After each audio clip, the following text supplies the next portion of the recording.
The consequences of these acts have been devastating. Thousands of Americans were lost to fentanyl poisoning. Gang members wreaked havoc in local communities. Young women like Laken Riley, Joycelyn Nungara, and Rachel Moran were raped, abused, and murdered at the hands of illegal aliens. This committee led the way by impeaching Secretary Mayorkas for his willful and systematic refusal to enforce long-standing immigration law. Laws passed and amended over the years by bipartisan majorities in Congress. The American people also emphatically rejected the open border policies at the ballot box last November.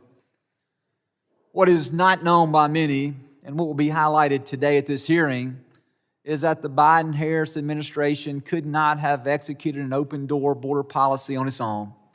They needed help, and that help came from non-governmental agencies funded by the federal government. These groups that received billions in taxpayer funding would prove instrumental in helping the Biden-Harris administration process and release a historic number of illegal aliens into our country. Under a DHS program called the Emergency Food and Shelter Humanitarian Program, EFSPH, which later became the Shelter and Service Program, FEMA provided grants to numerous NGOs, many of whom are operating at the southwest border. These groups spent billions of taxpayers' dollars giving to them by the Biden-Harris administration to provide all types of benefits to illegal aliens, those individuals who were recently released from DHS custody. Our taxpayer dollars were spent on purchasing tens of thousands of nights in hotel rooms for illegal aliens, instead of using existing ICE detention facilities to house those detained individuals. The Biden-Harris administration sent taxpayer dollars to NGOs to put them in hotels at the cost, again, of hundreds of thousands of dollars over the course of those contracts. In many cases, without any ICE supervision. Even worse, our taxpayer dollars were used to form the final link in the cartel's human smuggling operation, paying to help illegal aliens travel to their preferred destinations: Chicago, New York, Miami, Los Angeles, or other destinations of choice.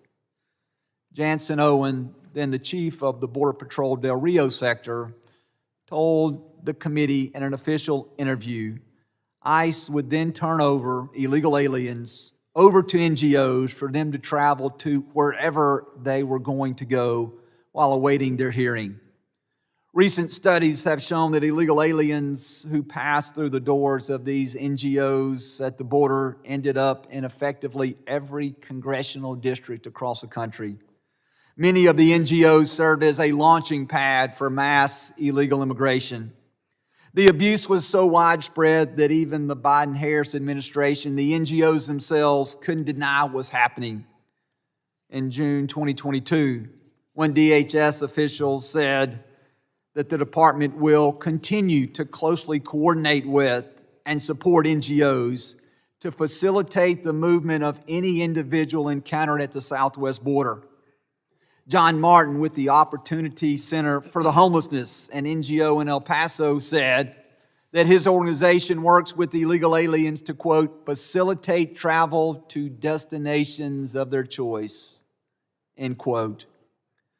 These actions appear to many on the committee to constitute a violation of Section 274 of the Immigration and Nationalization Act, which prohibits any individual from encouraging or inducing someone to enter the country unlawfully or helping transport them to the interior. Corruption and waste were rampant in the spending by the NGOs. Under the Biden-Harris administration, DHS's top watchdog audited millions of dollars that had gone to local grant recipients over a 6-month period in 2021. They found that a lack of documentation kept them from determining how more than half the money had been spent. In some cases, they discovered that funds had been used to pay for benefits for individuals who were legally inadmissible to receive them. The Biden border crisis provided to be a profitable business for some NGOs.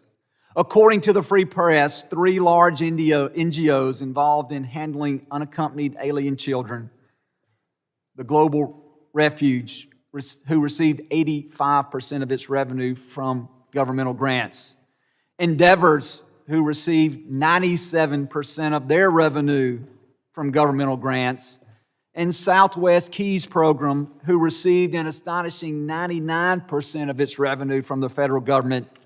These 3 groups saw their combined revenue grow to an astonishing $2 billion plus by 2022. I would argue that these groups had a vested interest in prolonging the crisis.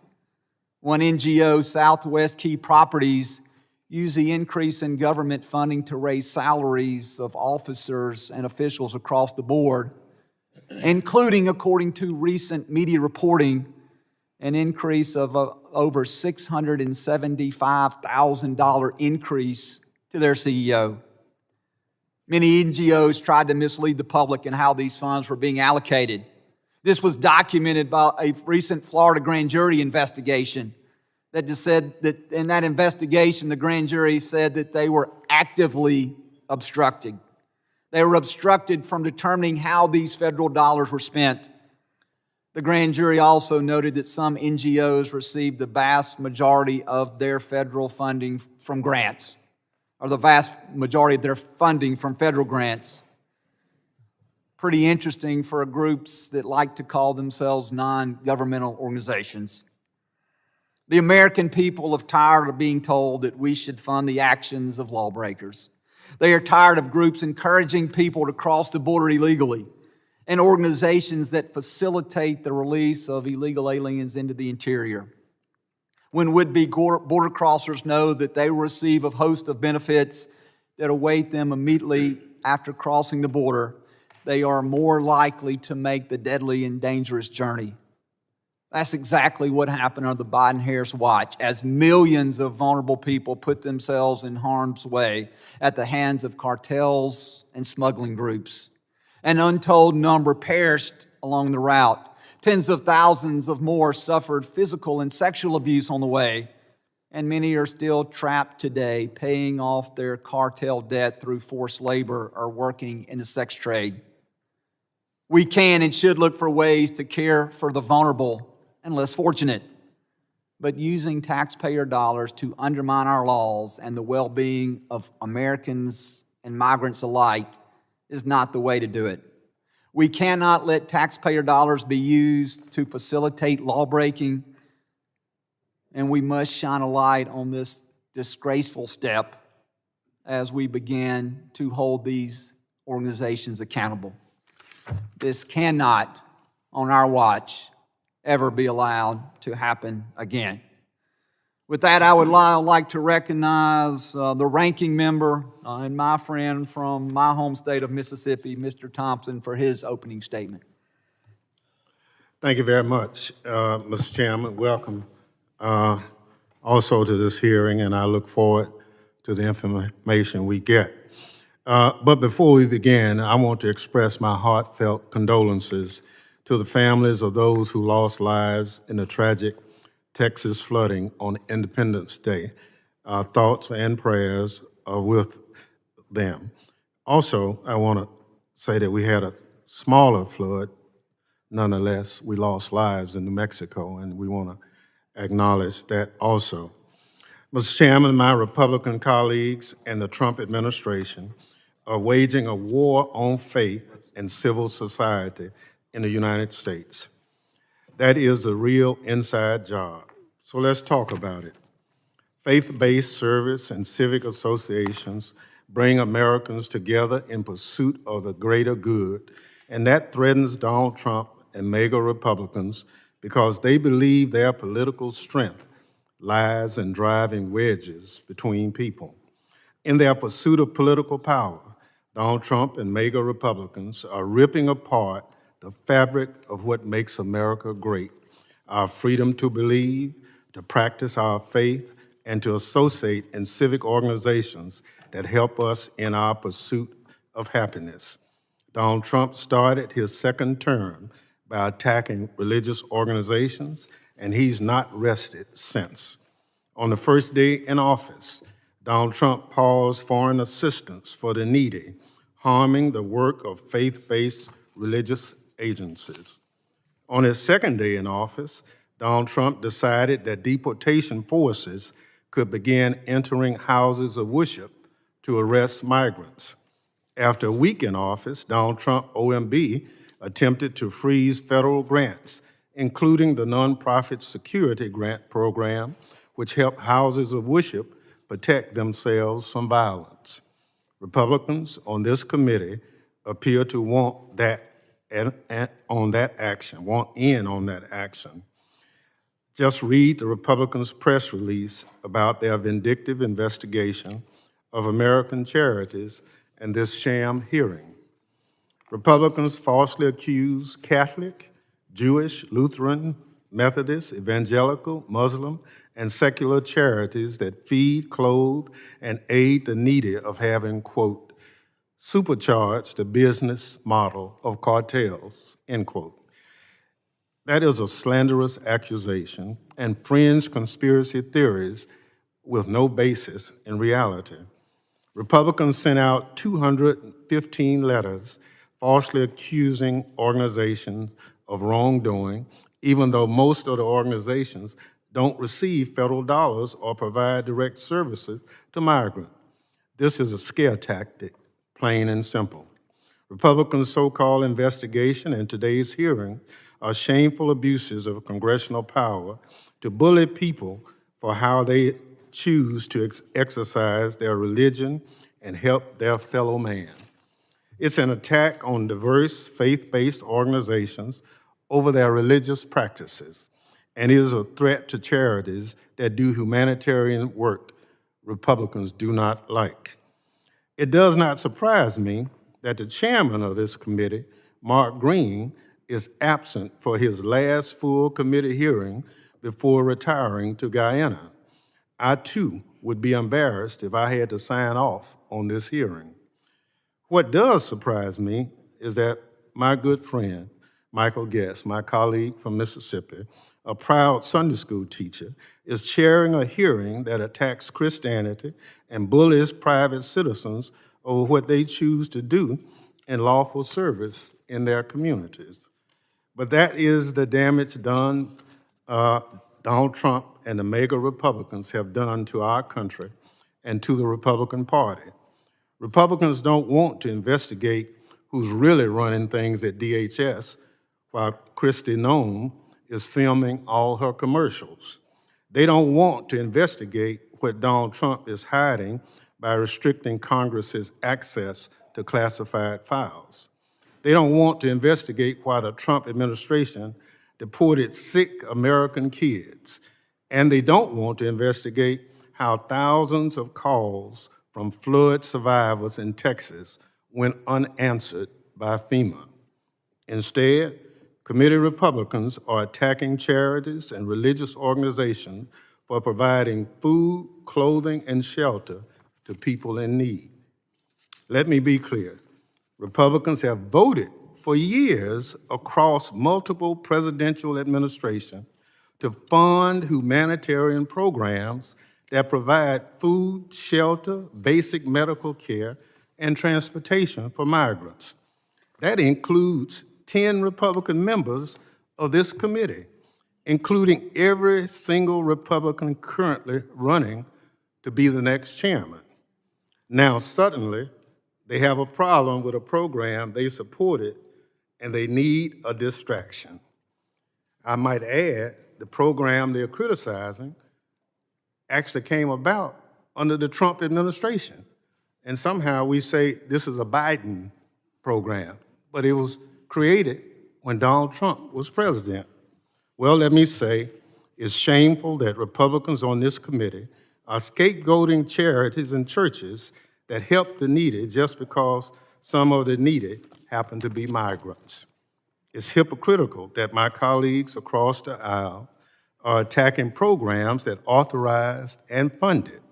It's pitiful that Republicans would violate Americans' First Amendment rights to freedom of religion and association just to distract from Kristi Noem's failed natural disaster response, Donald Trump's illegal and cruel treatment of migrants, and this administration's weaponization of DHS.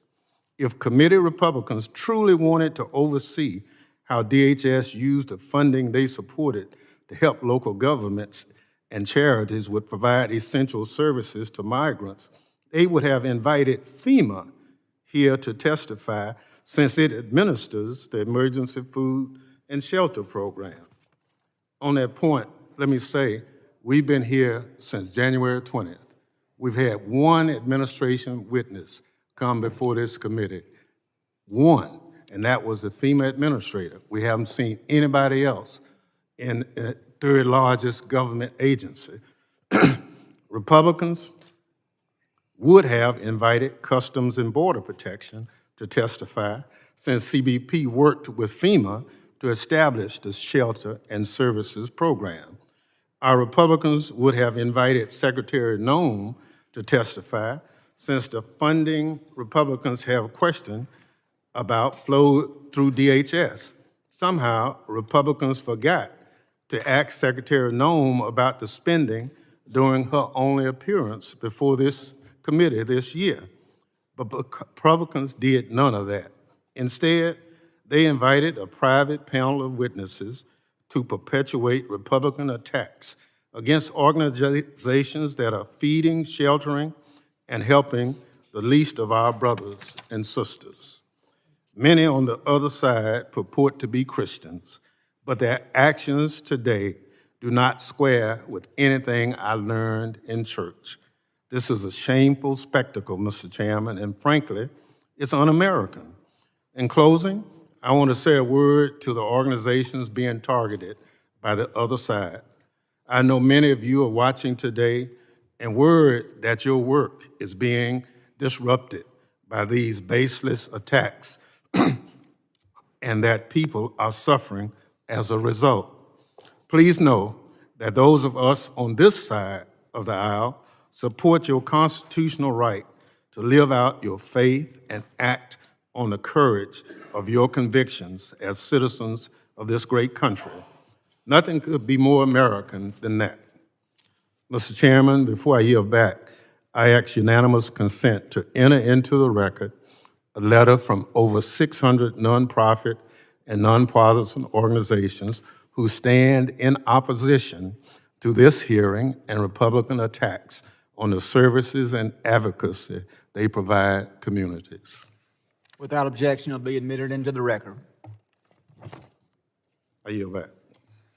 Other members of the committee are reminded that opening statements may be submitted for the record. Today, we are pleased to have a highly distinguished panel of witnesses before us. I would ask that our witnesses please rise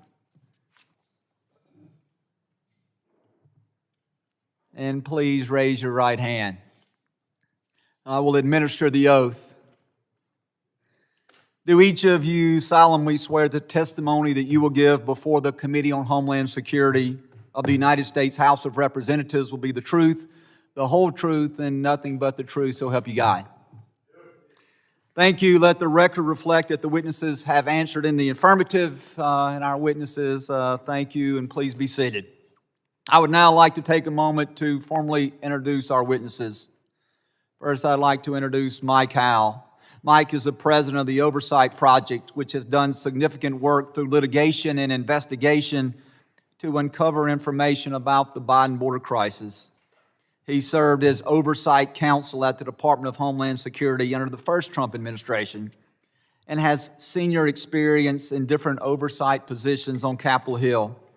A graduate of Duke University and Emory Law School, Howell is also a board member of the National Immigration Center for Enforcement.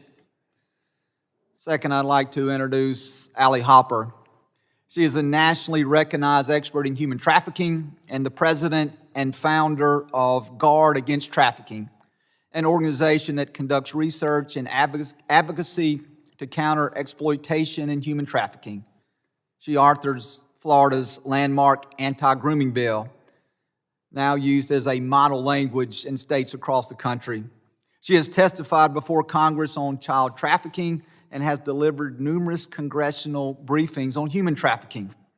She conducts on-the-ground research in the United States, Mexico, Central and South America, and has trained Interpol in South America, has trained law enforcement officers here at home, and policy makers across multiple states and countries. Last is Julio Rosas. He is an expert and a renowned national correspondent for Blaze Media. As a journalist, he has reported on the ground from the southwest border during the Biden border crisis and has uncovered many riots and protests and has covered many riots and protests across the country, notably those sparked by Antifa and the Black Lives Matter riots of 2020. Julio has previously served in the United States Marine Corps as a reserve. I want to thank all of our witnesses for being here. I would now like to recognize Mr. Howe for 5 minutes to summarize his opening statement. Chairman Guest, members of the committee, thank you for having me here today to testify. My name is Mike Howell, and I'm the president of the Oversight Project. I'm also a visiting fellow for the Heritage Foundation and a board member at the National Immigration Center for Enforcement. I especially thank you for giving me a platform to plead with members of this body, all on the Democrat side, to stand down on their threats against the men and women of Immigration and Customs Enforcement. The violence is getting out of control, and it is fueled by the demagoguery of politicians. Whether it is one of your members telling Axios that there needs to be blood to grab the attention of the press and the public, another saying civility isn't working and to prepare for violence, or even a member of this committee being arrested for forcibly impeding and interfering with federal officials, this escalation deserves condemnation. It needs to stop, and it needs to stop now. Assaults against ICE officers are up over 830%, and that's a lowball estimate. There have been violent incidents in Alvarado, McAllen, The gentleman suspend briefly. Yes, Mr. So Ranking Member. I got a point of order. Pursuant to Clause 2K8 of Rule 11, I raise a point of order that this testimony is outside the scope of the hearing.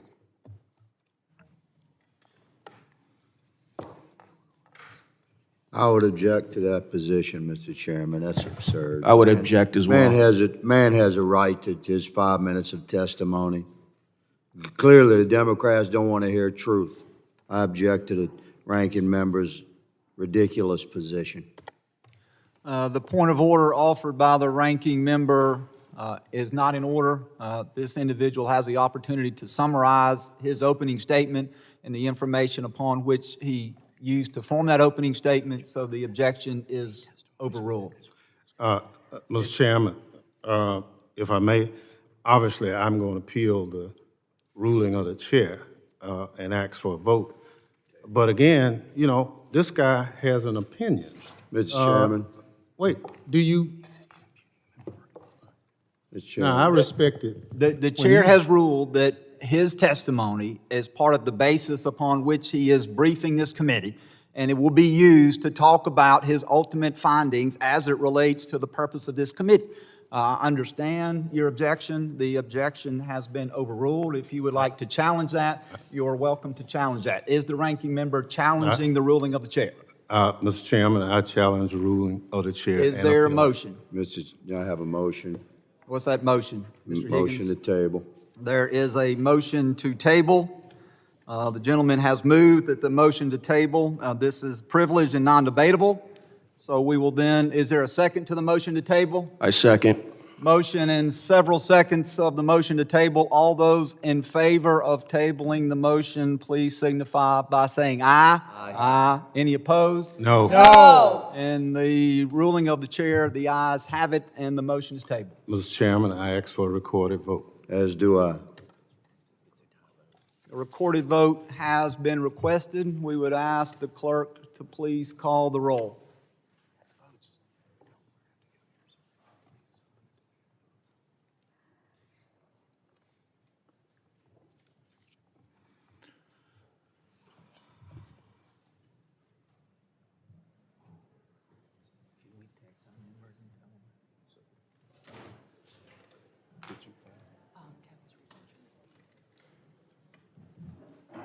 No, they're not going to like the next part.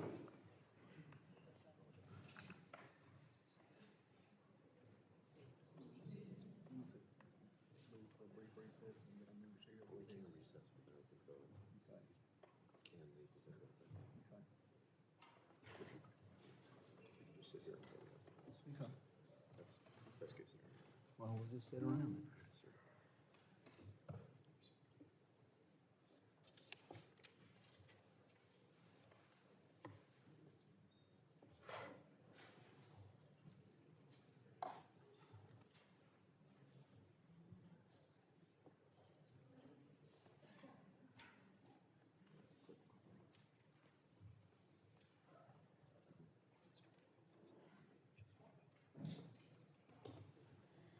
The clerk will call the roll, and then once the roll is called, we will wait on additional members to arrive so that they can cast their vote. But the clerk can begin to call the roll. Mr. McCall.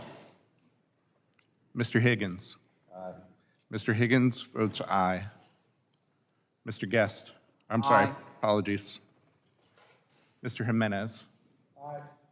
Mr. Jimenez votes aye. Mr. Pfluger.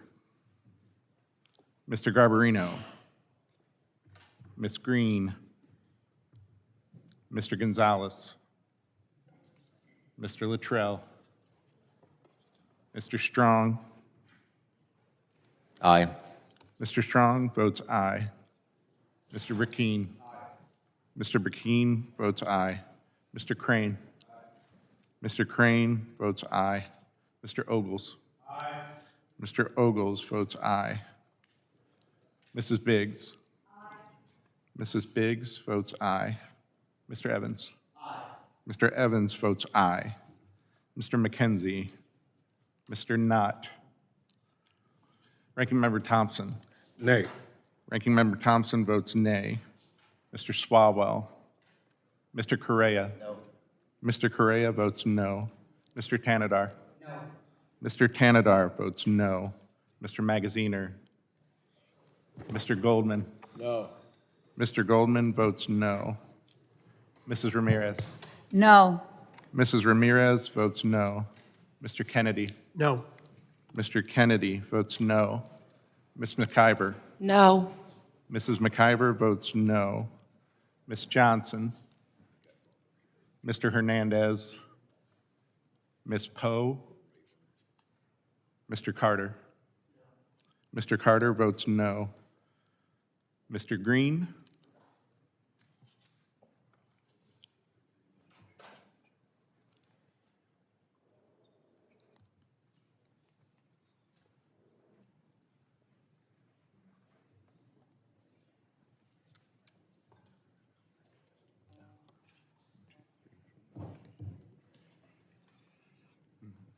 Mr. Guest is yet to.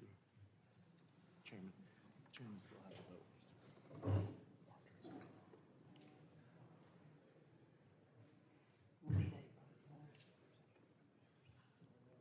Yeah, all the same things I do. Okay.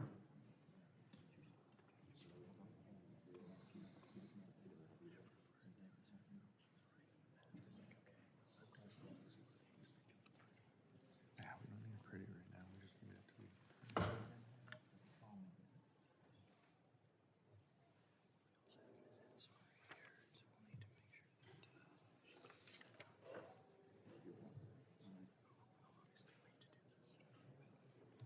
Are there other members that wish to have their vote recorded?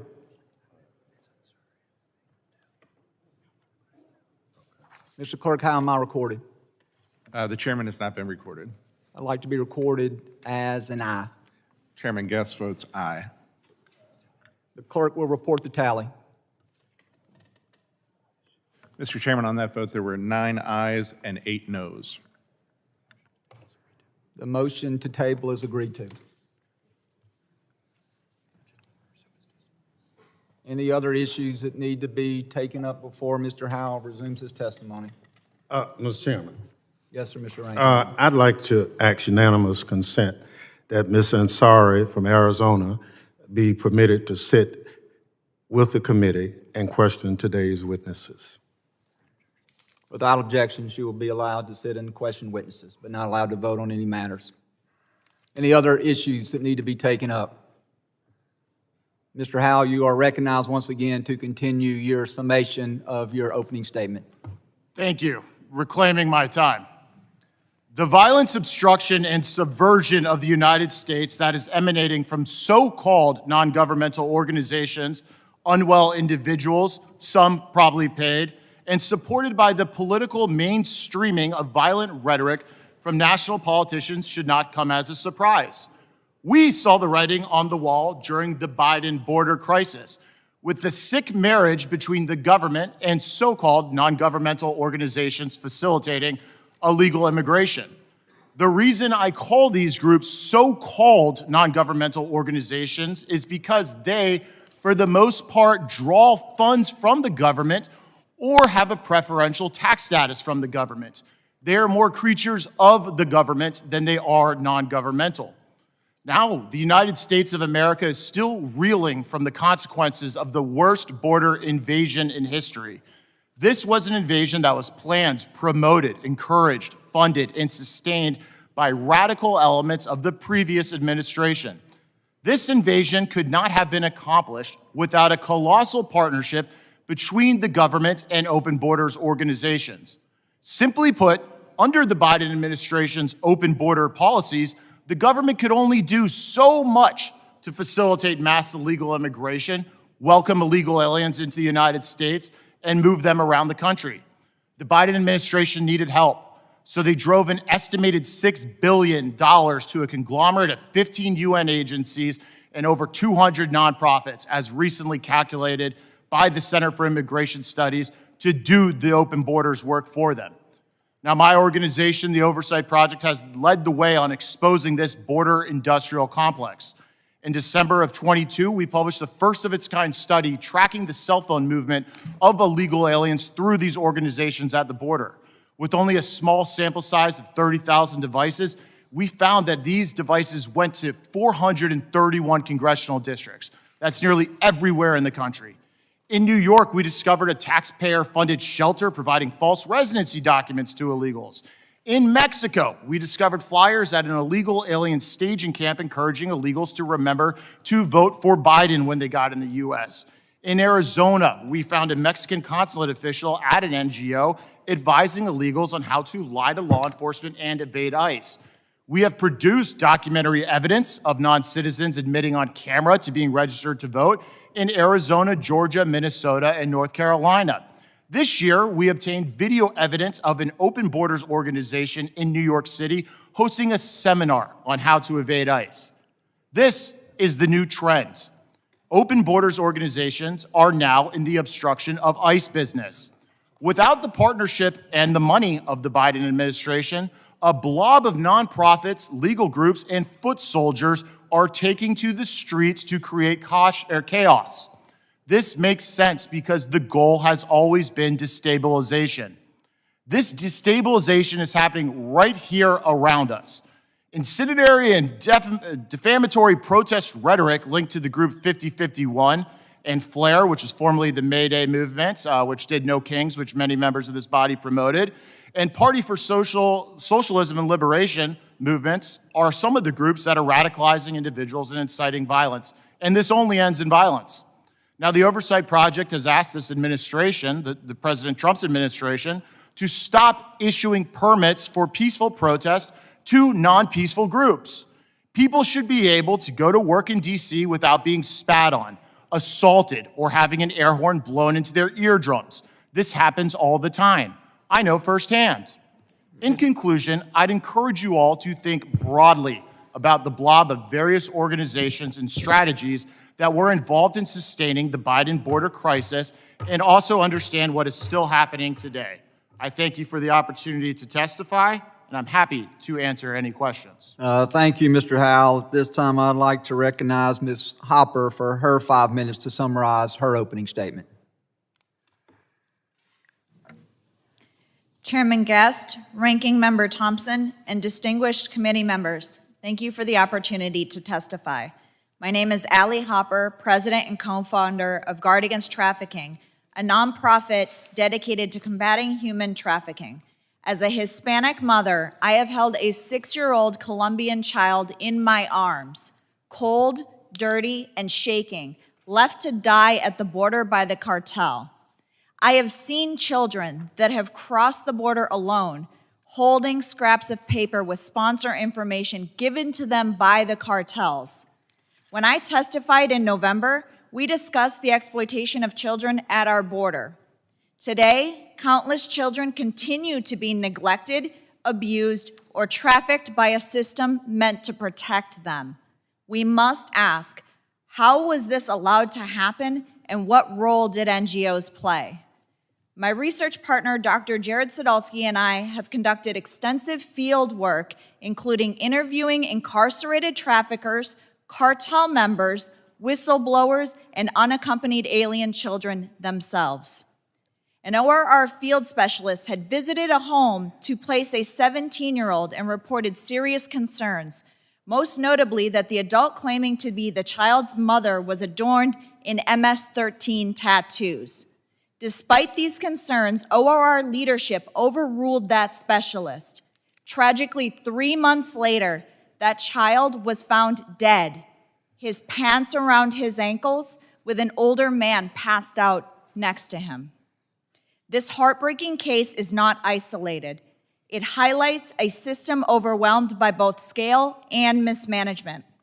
Since 2008, over $20 billion has been dispersed under the UAC program, almost $14 billion of that in the last 6 years alone, meaning over 2/3 of funding was spent in just 1/3 of the program's lifespan. Yet despite this massive investment, hundreds of thousands of children remain unaccounted for as the U.S. taxpayer dollars fueled a system hijacked by criminal networks. No-bid billion-dollar contracts were awarded with little oversight, while influx facilities became transportation hubs. A striking example is Endeavors. Their IRS filings show revenue soaring from $65 million in 2019 to $1.18 billion in 2022, driven almost entirely by federal contracts. During this time, CEO John Allman's salary rose from $292,000 to $730,000, with 6-figure executive surge bonuses added. Endeavors ended 2022 with a $112 million surplus. Andrew Lorenzen-Strait, a former Biden transition official and ICE advisor, helped secure no-bid federal contracts for Endeavors and was caught on camera calling the border crisis a boom for business. Inside Endeavors, leadership blocked critical safety protocols, resisted oversight, and silenced internal dissent.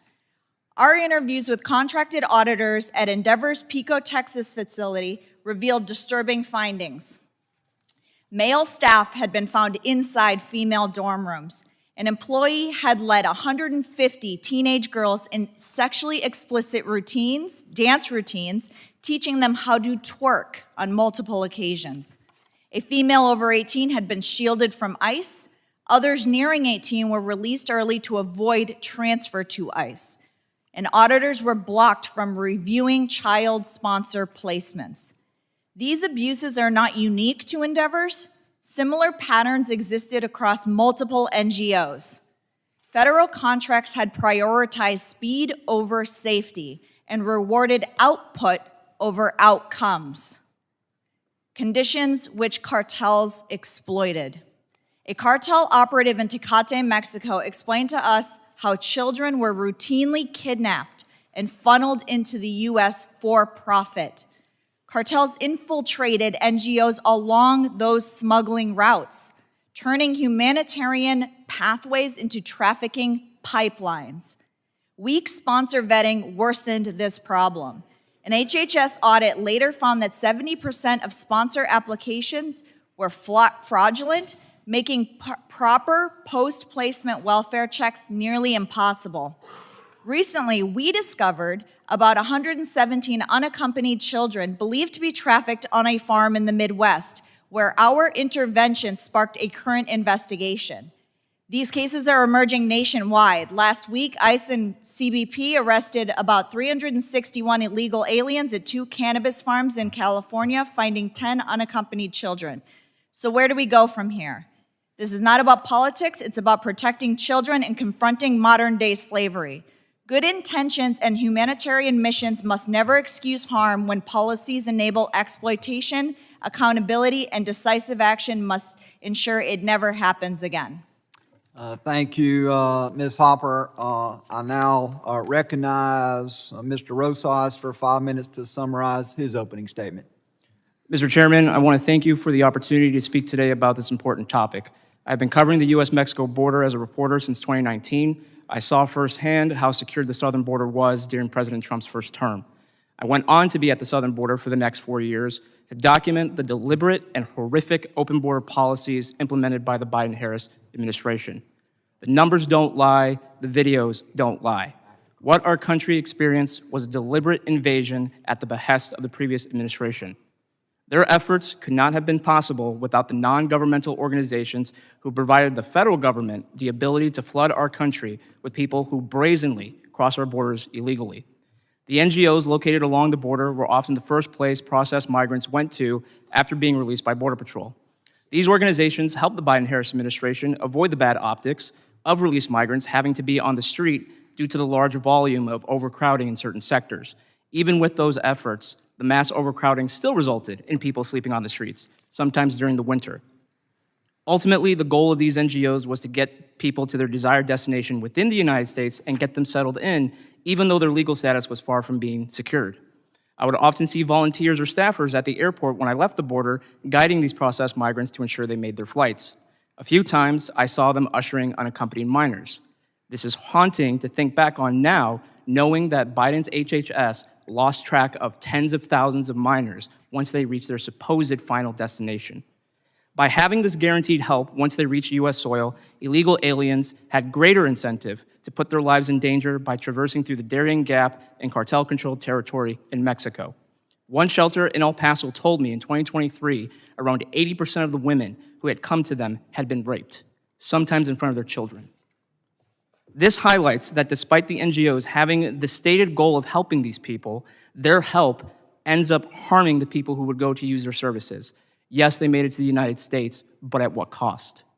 Congress needs to ensure taxpayer dollars cannot be used to go towards enabling an invasion of our country ever again. It is a misuse of taxpayer dollars, and most importantly, it's a betrayal to the American people.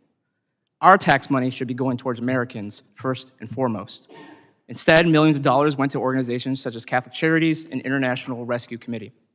The reason why it's important to not let this happen again is because the 4-year-long border crisis facilitated by these NGOs is the reason why there are riots in sanctuary cities today. President Trump campaigned and won on carrying out mass deportations. And the American people want to undo the damage inflicted by the Biden-Harris administration. NGOs have even made an appearance at the recent unrest happening in Los Angeles County.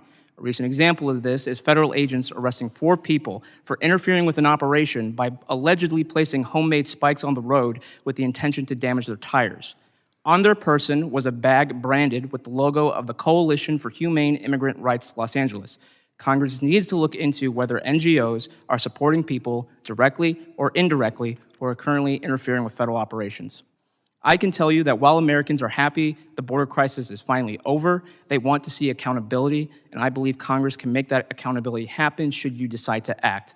And since I have a little bit of time left, I want to say I'm here testifying today as a proud Latino, but most importantly, I'm here as an American citizen. This is my country, this is my home, this is where I grew up in.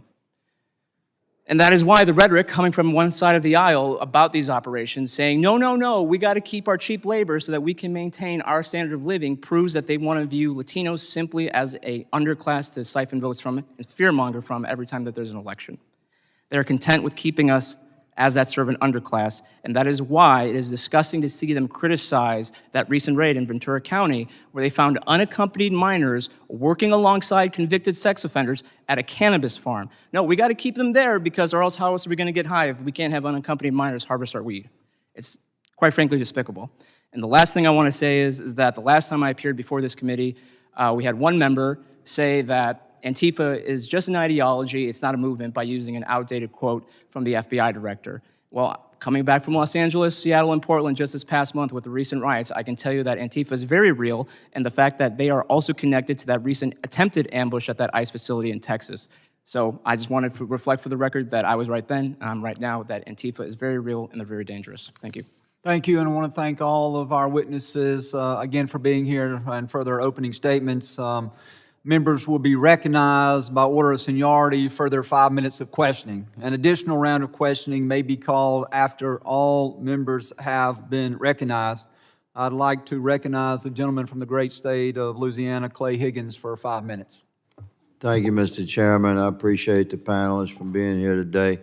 Let me ask you all a yes or no question, and we're going to build this thing out. Do you believe if an employee or an agent of an NGO that is implicated in child trafficking in a criminal investigation, if they cross the threshold of reasonable suspicion and they're investigated, and that investigation leads to the jurisdictional authority, the investigative authority, developing probable cause. So they cross the threshold of probable cause and they're arrested. And then they're prosecuted, and if they're convicted, they cross the threshold of guilty beyond a reasonable doubt, and they are convicted. We're talking about an employee of an NGO that participated willingly during the last 4 years with the trafficking of human beings, including children that were destined to be trafficked into the sex trade. Mr. Howe, do you think that employee of that NGO should be convicted and incarcerated based upon the judicial system and the criminal justice system I just described? Yes or no? Yes. Ms. Hopper? Yes. Mr. Rosas? Yes. Well, I concur.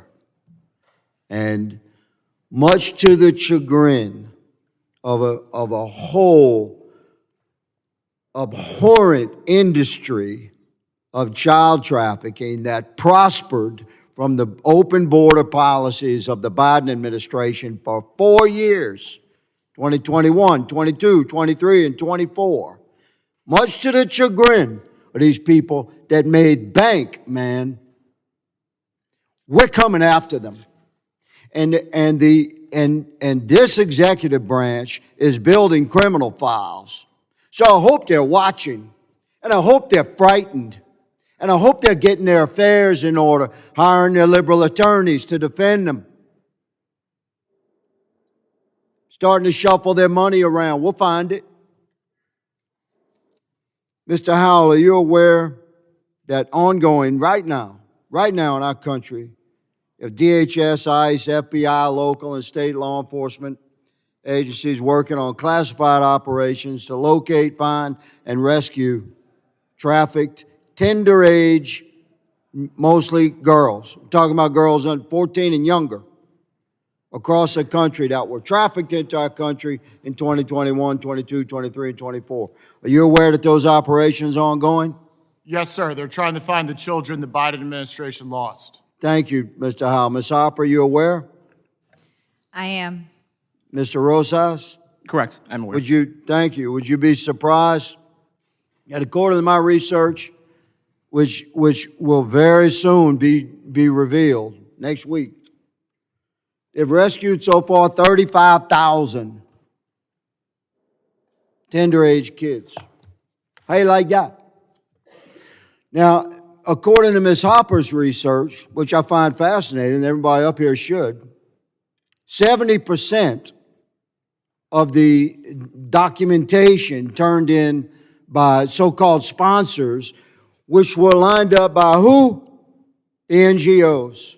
Through who? Primarily HHS. It was a pipeline, man. We fed a pipeline of tender age children into sex trafficking and slave labor into our country. We're finding these kids. We're tracking this fraudulent documents. You're right, Ms. Hopper. My research showed a little bit less, 65%. You said 70%. I'll go with 70. So be advised. Be advised. We are building out case files, criminal case files. We're interviewing these 35,000 kids, and we're finding out exactly what the hell happened, how they ended up in the nightmare where they were, and we're rescuing more. And there's nothing anybody can do about it. We're going to identify these children, we're locating these children, we're rescuing these children, and we're building out criminal files based upon the testimony of these young teenagers and the documentation of fraudulent vetting. And many of these NGO employees are going to find themselves wearing orange, be their new favorite color. Mr. Chairman, I appreciate the indulgence. I yield. Gentleman yields. The chair now recognizes Ranking Member Thompson for his 5 minutes of questioning. Thank you very much, Mr. Chairman. Mr. Chairman, you and I both are from Mississippi, and we know all too well the sense of devastation and hopelessness experienced by disaster survivors. Many of the nonprofits the majority is attacking today under your leadership are the very people who rush to support our constituents in their darkest days. It is a disappointing way to begin your tenure as chairman if your conference does, in fact, select you for that post. Mr. Chairman, you have read the same reporting I have. You've heard the same whispers of concern about the administration's action decimating staff across the department, and you've seen the horrific results of the department's gross incompetence in just six short months. As of July 4th, weekend began, the deadliest floods in Texas history were wreaking havoc in communities across the state. Over 130 people died, including nearly 30 campers and counselors at an all-girls Christian summer camp. Now, we know that because of Secretary Noem's policies, FEMA's urban search and rescue teams were not deployed until at least 72 hours after the flooding began, and FEMA's recovery center contracts were allowed to lapse. Disaster survivors called FEMA for help, but it answered only 35% of their calls. As Texans suffered, Secretary Noem was posting glamour shots for her South Dakota official portrait on Instagram. Apparently, federal disaster response can wait, but Instagram posts cannot. President Reagan once said the 9 most terrifying words in the English language were, "I'm from the government and I'm here to help." Secretary Noem's DHS has proven that it's far scarier when you call the government for help and no one answers. The Secretary has also allowed ICE to execute racist immigration raids, haphazardly rounding up Americans and migrants alike based on skin color, ethnicity, and the language someone speaks. She has defied court orders to halt deportation and timely returns wrongly deported individuals. Worst of all, the Secretary has overseen the deportation of American citizen children, including a 4-year-old with cancer, which I suppose is something you might expect from someone who's proud of shooting her puppy in the face. The Secretary has empowered unqualified mega lackeys to manage critical anti-terrorism operations charged with protecting our communities from hate-filled violence. As we face increasingly sophisticated cyber threats, the Secretary has harassed nearly 1,000 cyber experts at CISA into quitting their jobs and eliminating its election security work because the president is still upset that he lost the 2020 election. Though she might have been reluctant to respond to the multiple oversight requests made by committee Democrats, she's managed to find time to go on television to gaslight the public. Secretary Noem has a lot of answers for Republicans have impeached cabinet secretaries for less, for noting, in fact.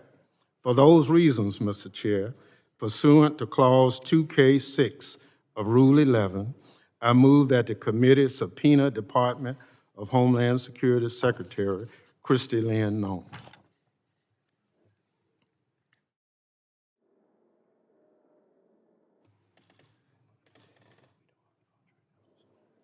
Gentleman yield back? yield back. Before the gentleman yields back, is there a motion? Move to table the motion. There is a motion to table. The committee will suspend at this time.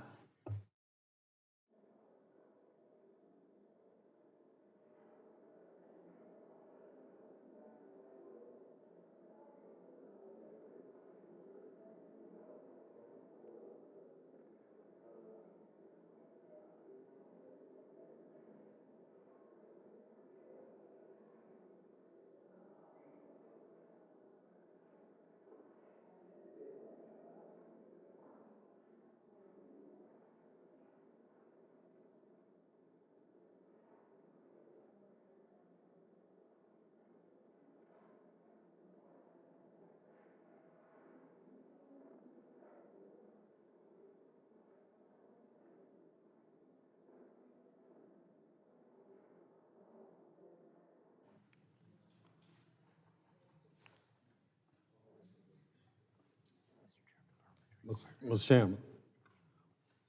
Gentleman's recognized. Parliamentary inquiry. Are we waiting on something? Waiting on members to return to the committee room.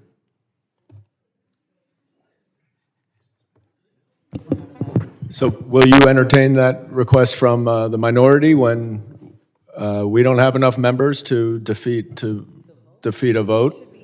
Ms. Goldman, the committee hearing at this point is in suspension per the rules.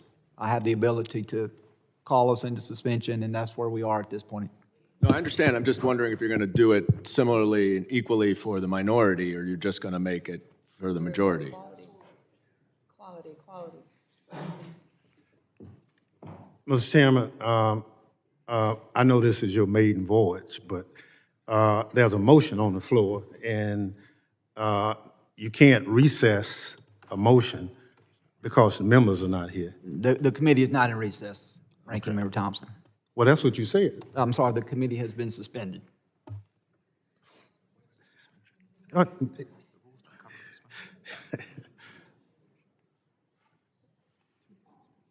Point of order, Mr. Chairman. Yes, sir, Ms. Thompson.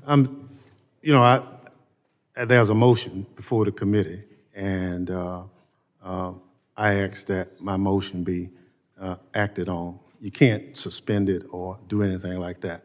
That's not the rules.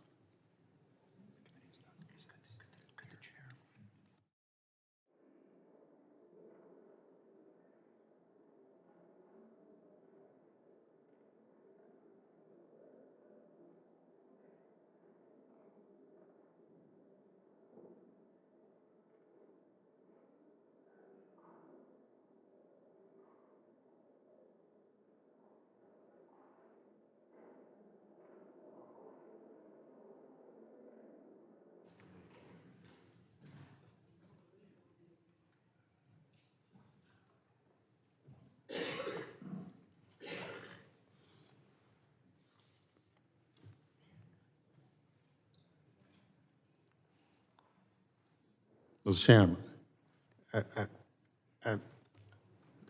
the rules don't, of this committee don't allow for just to stop.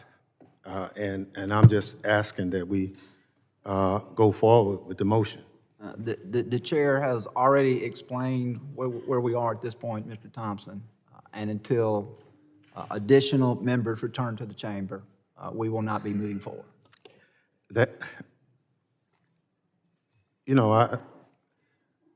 I'm just saying that if we following the rules of the committee, what you're doing is not in the rule. Your point has been made and is in the record that you do not feel that I'm following the rules. That has been made clear, Mr. Thompson, and so you can continue to make that and continue to put that in the record if you would like. Can you cite to us what rule allows for you to suspend until members return? Parliamentary inquiry.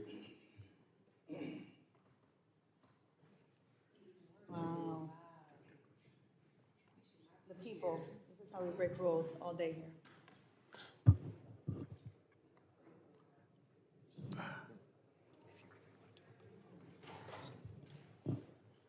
Law and order, folks.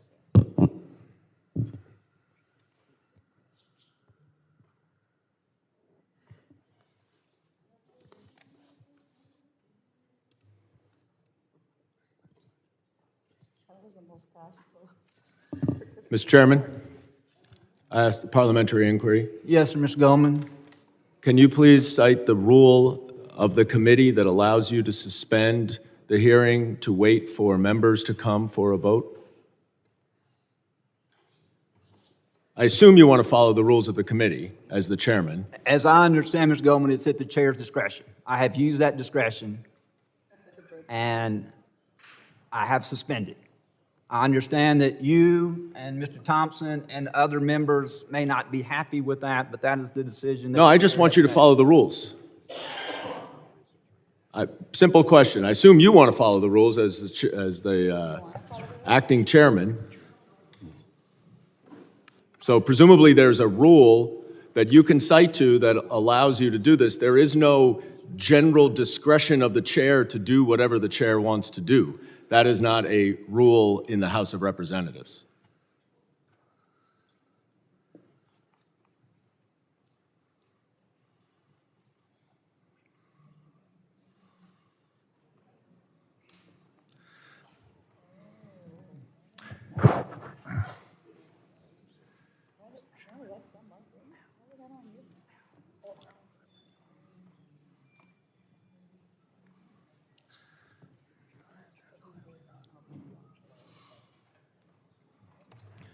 All right, at this time, the motion before the chair is a motion to table.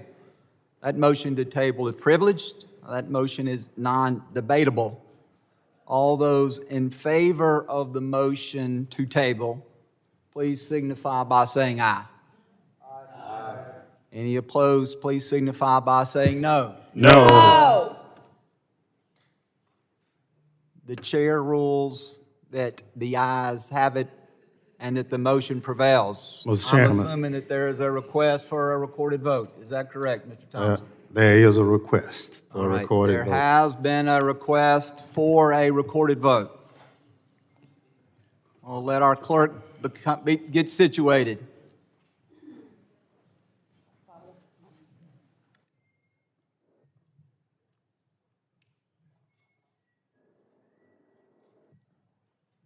Mr. Clerk, would you please call the roll? Mr. McCall. Mr. Higgins. Aye. Mr. Higgins votes aye. Mr. Jimenez. Aye. Mr. Jimenez votes aye. Mr. Pfluger. Mr. Pfluger votes aye. Mr. Garbarino. Aye. Mr. Garbarino votes aye. Ms. Green. Mr. Gonzalez. Mr. Luttrell. Mr. Luttrell votes aye. Mr. Strong. Mr. Strong votes aye. Mr. Burkeen. Mr. Burkeen votes aye. Mr. Crane. Mr. Crane votes aye. Mr. Ogles. Mr. Ogles votes aye. Mrs. Biggs. Mrs. Biggs votes aye. Mr. Evans. Mr. Evans votes aye. Mr. McKenzie. Mr. Knott. Ranking Member Thompson. Nay. Ranking Member Thompson votes no. Mr. Swalwell. Mr. Correa. Mr. Correa votes no. Mr. Tanadar. Mr. Tanadar votes no. Mr. Magaziner. No. Mr. Magaziner votes no. Mr. Goldman. No. Mr. Goldman votes no. Mrs. Ramirez. No. Mrs. Ramirez votes no. Mr. Kennedy. No. Mr. Kennedy votes no. Mrs. McIver. No. Mrs. McIver votes no. Ms. Johnson. Ms. Johnson votes no. Mr. Hernandez. Ms. Poe. Ms. Poe votes no. Mr. Carter. Mr. Carter votes no. Mr. Green.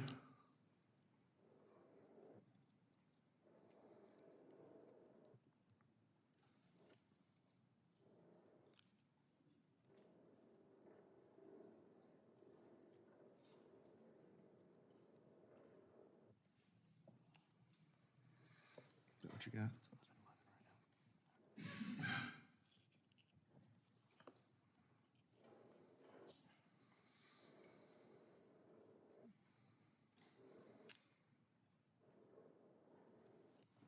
Mr. Clerk, how am I recorded? The chairman is not recorded. The chair votes aye. Chairman Guest votes aye. Are there other members who wish to have their vote recorded or to change their vote? Seeing none, would the clerk please report the tally of the vote? Mr. Chairman, on that vote, there were 12 ayes and 11 noes. The motion order. passes. Point of order. Can we please have the list of aye votes read to us and members that voted aye? The members that voted aye are as follows: Mr. Higgins, Mr. Jimenez, Mr. Pfluger, Mr. Garbarino, Mr. Luttrell, Mr. Strong, Mr. Burkeen, Mr. Crane, Mr. Ogles, Mrs. Biggs, and Mr. Evans, and Chairman Guest. Were all present to cast their votes? Mr. Clerk, we're all present and cast our votes, to your knowledge? Yes, all were present in the room when they voted. Thank you.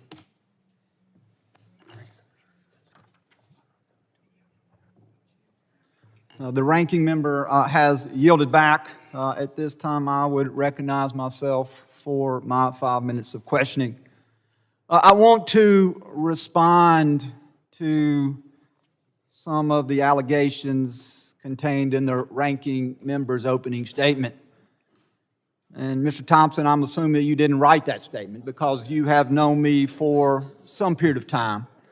I know you to be someone who, that I have a long-standing relationship with, and do not believe that you would write an opening statement attacking mine or the Christianity of any other member of this committee. I don't believe that you would weaponize my religious beliefs. I don't believe that you would criticize me because I choose to teach Sunday school in my church, and to somehow say that because I'm a Sunday school, because I'm a Christian, that me being a part of this hearing somehow, in some way, flies in the face of my religious beliefs. Because what we're doing here today is we are not casting a broad net on every non-governmental organization, every nonprofit. We are instead focusing this hearing on those who have profited off of the illegal immigration that we saw under the Biden-Harris administration. I have mentioned nothing in my statement about nonprofits such as Red Cross, Catholic Charities, Samaritan's Purse, Doctors Without Borders, nonprofits who actually take money and use it for the good, who are out there collecting money from their congregation, from members of the community who wish to give back. Instead, this hearing is focused on those handful of nonprofits who received their money almost exclusively from grants from the federal government, but yet still claim to be nonprofits. Ms. Hopper, you mentioned two of those in your written testimony, two that I referenced in my opening statement, those two being Endeavors, who, according to my information that I received, Endeavors received 97% of their funding from federal or local grants. They weren't out raising money. They weren't out there ringing the bell there at Christmas asking people to give money. They weren't in churches asking members of the congregation to please give to these organizations. They were instead an arm of the federal government in that they received 97% of their funding. And then Southwest Key Properties was an NGO that blew past that. 99% of their funding came from grants from the federal government. And what did these organizations do with that? You talk about in your testimony, Ms. Hopper, you talk about Endeavor, that in 2020, Endeavor reported $52 million in revenue. That in 2020, 2021, they reported $658 million in revenue. A $600 million increase in a year, with 97% of that money coming from the federal government. And then in 2022, they reported a record $1.18 billion from the federal government, or at least 97% of that. You talk about how executives for Endeavor padded their pockets, that with this increase in revenue comes increase in salary, that the compensation for the CEO doubled. You talk about these particular CEOs that I mentioned, instead of using that money to protect children, they were treating this money like venture capitalists. You also stated in there that an Endeavor's individual, someone within their organization, said that the border crisis was a boom for business. In an article from the New York Post, they talk about another one of these nonprofits. They talk about Southwest Key. The headline says, Texas nonprofit housing migrant kids took $3 billion in grants from Biden administration and boosted executive salaries up to 139% to pull the plug. And so I am offended when people from the other side say that we're not being Christian, that we don't want to help people. We're not saying that all nonprofits are bad. Many of us support and give money and volunteer to those. But this hearing today is focused on those nonprofits which were government funded, which were used by the Biden-Harris administration to continue to move people across the border against the will of the public and without the authorization of Congress. So with that, I yield back, and I now recognize my friend from California, Mr. Carrera, for 5 minutes for his questioning of the witnesses. Thank you, Mr. Chairman, and I do hope to continue to work with you as a friend here in this committee. I would also, though, want to point out that some of our witnesses have to be careful with the testimony. Mr. Rosa has pointed out Catholic Charities as being one of those organizations that received funding. I'm a Catholic. I'm kind of disappointed in that. Why? Because of what the chairman said. This Catholic Charities does good work. And you pointed out somebody who got money to do something that was unethical or illegal. Thank you. But, Mr. Chairman, big job here of this committee is oversight, okay? Homeland Security's budget is doubled. The mission, as was pointed out, some of the witnesses here today, was to go after undocumented criminals. Yet, back home every day, we're a peaceful, loving community. Masked ICE agents, no badge, no identification, grabbing people off the streets on the suspicion that they may be undocumented. Today, 70% of those apprehended, undocumented, are not criminals. They're hardworking taxpayers. Recently, a pastor in Florida that had been here for 20 years with a stay of removal was arrested. All of you have known, I told you the story, I'll tell you again. Father, 25 years, not a traffic ticket to his name. Father of 3 Marines was apprehended. DHS recently raided a church in California. Sanctuary. I thought we're supposed to go after criminals. What authority does DHS have to go after churches? Are these the right people? Not quite sure. Are we creating a national federal police here with unlimited powers? But, you know, let's not talk about undocumented here. Let's talk about U.S. citizens, okay? Countless U.S. citizens being detained in this country. In my district, an attorney, woman, female, walking down Centennial Park, apprehended by ICE, did not touch, did not do anything offensive to the ICE agent, was arrested, put in a van with no windows, cuffed, taken to a detention center for hours. What are we coming to? Many stories like that. U.S. citizens being detained by ICE, not for a few hours, but for a few days. So a U.S. citizen speaking with an accent. U.S. citizens. Do I have to carry around a passport now? Do I have to tell children that are American citizens to have their ID and passports with them? Is that what we're coming to? Mr. Chairman, I want to work with you. Let's work on oversight, okay?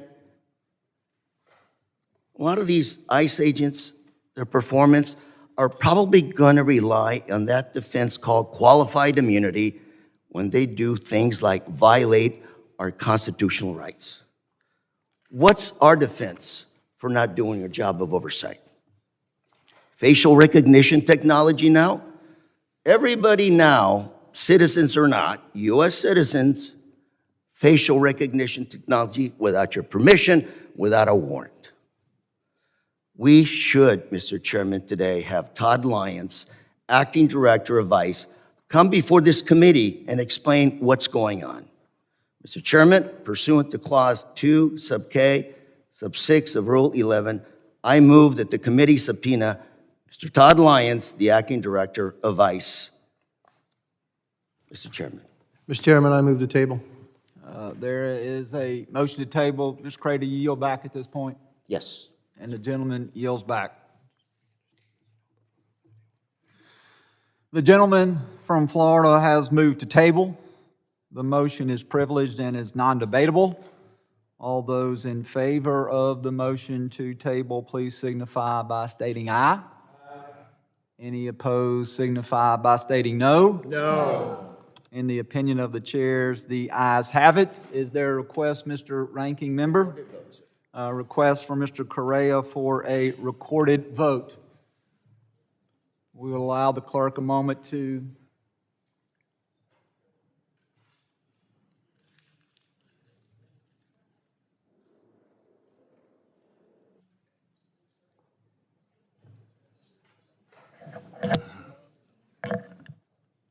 a recorded vote in this matter has been called. Mr. Clerk, if you would please call the roll. Mr. Green of Tennessee, Mr. McCall, Mr. Higgins, Mr. Jimenez. Mr. Jimenez votes aye. Mr. Pfluger. Mr. Pfluger votes aye. Mr. Garbarino. Mr. Garbarino votes aye. Ms. Green. Mr. Gonzalez. Mr. Luttrell. Mr. Luttrell votes aye. Mr. Strong. Aye. Mr. Strong votes aye. Mr. Burkeen. Mr. Burkeen votes aye. Mr. Crane. Mr. Crane votes aye. Mr. Ogles. Mr. Ogles votes aye. Mrs. Biggs. Mrs. Biggs votes aye. Mr. Evans. Mr. McKenzie. Mr. Knott. Aye. Mr. Knott votes aye. Ranking Member Thompson. Nay. Ranking Member Thompson votes no. Mr. Swalwell. Mr. Correa. No. Mr. Correa votes no. Mr. Tanadar. No. Mr. Tanadar votes no. Mr. Magaziner. Mr. Goldman. No. Mr. Goldman votes no. Mrs. Ramirez. No. Mrs. Ramirez votes no. Mr. Kennedy. No. Mr. Kennedy votes no. Mrs. McIver. No. Mrs. McIver votes no. Ms. Johnson. Ms. Johnson votes no. Mr. Hernandez. Ms. Poe. Ms. Poe votes no. Mr. Carter. Mr. Carter votes no. Mr. Green of Texas. Are there other members who wish to have their vote recorded? Mr. Evans is not recorded. Mr. Evans votes aye. Mr. Clerk, how is the chair recorded? The chair is not recorded. Mr. Chair, Mr. Magaziner recorded. Mr. Mr. Clerk, Magaziner is was Mr. not Magaziner recorded? Mr. Magaziner was not recorded. Mr. Magaziner, how would you like to be recorded? Mr. Magaziner is recorded as a no. Mr. Magaziner votes no.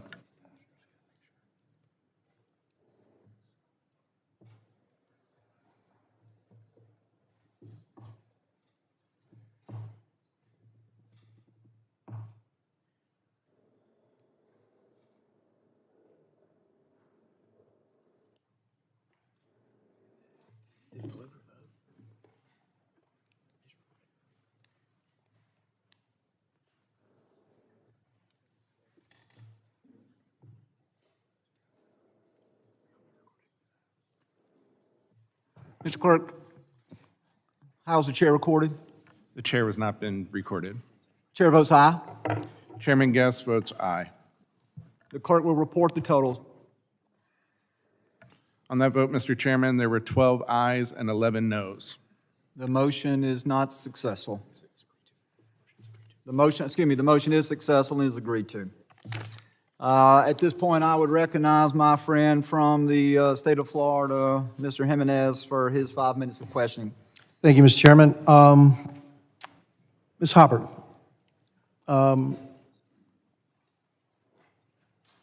many children do you think that DHS basically lost and didn't have track of during the 4 years of the Biden administration that were admitted into the United States? The reports vary, but as of the last number that we were made aware of was over 325,000 children that went unaccounted for. 325,000 children are not accounted for. So my colleagues on the other side don't want to speak about this hearing. They want nothing to do with this hearing, all right? Why? Because of the failure, and one of the greatest failures in American history of the Biden administration, I believe, was in not keeping track of children. And it wasn't like the folks that sit on the other side of this aisle weren't made aware by people sitting on this side of the aisle that it was happening. And, you know, they failed to do anything or speak out against really this atrocity that was happening to the children that were coming through the border. So this hearing is about the enrichment of certain, NGOs and their part in this tragedy. But also one thing that we haven't talked about is really, not only did this administration enrich a lot of these NGOs, and I'm not painting them all the same. I'm Catholic, all right? So, and I'm a really good friend of my Archbishop in Miami, all right? We have dinner and all that. So I know the great work that they do, but I know there's also bad apples in there. But also the billions of dollars that flowed to the Mexican cartels through human trafficking. And all of it, and you heard, this is not the first time you're going to hear me say it, was done on purpose. Because you can't be that stupid. You can't be that dumb. And so the Biden administration lost track of 300,000 people, children, all right? Probably lost track of millions of other people, migrants, in the United States as they were being trafficked all around. Some indentured servants, the children indentured servants, and even worse, in sex trade, all done on purpose. That has to be one of the biggest scandals in American history. And that's why my colleagues on the other side are running for the hills. But you can run, but you can't hide. And you can't justify the inexcusable. And it's not like we didn't tell them. And it wasn't like I wasn't here for 4 years telling them, hey, this is happening, and it's done on purpose. And a lot of my colleagues here were doing the same thing, and they just ran away. And now they're trying to say, well, I don't want to talk about this. I don't want to talk about what we're talking about today. And so what we're trying to, I guess, bring to light is we want to make sure this never happens again. And yeah, we need to bring it to light right now because it wasn't going to be brought to light under the Biden administration. All right, and make sure that it never happens again. And I thank God that we have President Trump in office who has controlled the border. And so the cartels aren't getting richer by the minute using human trafficking, and that our children, those children are not being exploited. And so, again, what can we do to make sure this never happens again, Ms. Hopper? Thank you for your question. I actually had compiled a couple of policy recommendations. Now, there are more than what that I can provide, but first of all, we need to initiate forensic audits of all ORR contracts over $100 million and potentially suspend funding until completed, along with implementing full clawback provisions for unspent funds and mandate independent federal oversight, standardized tracking, and thorough home studies for UAC placements. Thank you, and I hope that we as a committee can take those recommendations and put them into legislation, and I hope it would be a bipartisan effort, because what's happening to those children is definitely a crime. Thank you, and I yield back. The gentleman yields Point back. of order, Mr. Chairman, point of order. Point of order. Thank you. I ask unanimous consent to include into the record this Republican press release from this committee saying that Catholic Charities and the U.S. Conference of Catholic Bishops is in fact under investigation. Without objection, he will be admitted. Chair now recognizes the gentleman from the state of Michigan, Dr. Thanadar, for his 5 minutes of questioning. Thank you, Chair, and thank you, Ranking Member. Today I speak as a representative of the American people who desire accountability, transparency, and integrity. My Republican colleagues on this committee continue to discuss fabricated allegations and are intimidating NGOs, a step straight out of the authoritarian playbook. If they want to investigate fraud, waste, and abuse, this committee should instead focus on DHS Inspector General Joseph Kufari's failure to uphold his office's core principles of accountability, transparency, and integrity. The position of Inspector General is a vital one. IGs are tasked with ensuring the agency they oversee remains honest and lawful. During a period when the DHS is riddled with incompetence and abuse of law, the Inspector General is ever so important. However, it is clear that Mr. Kufari is incapable of holding DHS responsible due to his own disregard for accountability. IG Kufari misused $1.4 million in taxpayer dollars by hiring a private law firm to investigate his own employees in retaliation for their criticism of his qualifications. He ultimately had to pay one of those employees $1.7 million settlement. Inspector Generals are supposed to protect whistleblowers from retaliation, not be the source of retaliation. The IG misrepresented himself during his confirmation process by failing to disclose when asked that at the time of his retirement from the Justice Department, he was under investigation by the DOJ's Office of Inspector General for ethics violations. Furthermore, he provided inaccurate and misleading answers with respect to possible misconduct when he was a federal law enforcement officer. We also know that Mr. Kufari routinely deleted text messages from his own government-issued phone, a violation of federal record-keeping laws. Lastly, he continuously obstructed this committee's work by refusing to respond to inquiries and blocking his employees from appearing for transcribed interviews. Investigating all of these controversies, the Council of Inspector General on Integrity and Efficiency, an office then run by a Trump-appointed Inspector General, found that Mr. Kafari had abused his authority and engaged in substantial misconduct, recommending that President Biden fire him. Mr. Kafari's tenure as Inspector General has been marked by fraud, waste, and abuse. He has rendered the very watchdog office meant to protect DHS from abuse and mismanagement untrustworthy and inefficient. For the sake of accountability and for the sake of public trust in government, this committee must demand more from the Inspector General and hold him responsible. Mr. Chair, pursuant to Clause 2K6 of Rule 11, I move that committee subpoena DHS Inspector General Joseph V. Kafari to appear before this committee to provide sworn testimony and to produce all relevant documents regarding his performance as the DHS Inspector General. Mr. Chairman, I move to table. I yield back. Gentleman yields back. There has been a motion from Mr. Jimenez from Florida to table. The gentleman that moves the table, that motion is privileged and is non-debatable. All those in favor of the motion signify by saying aye. Aye. All those opposed signify by saying no. No.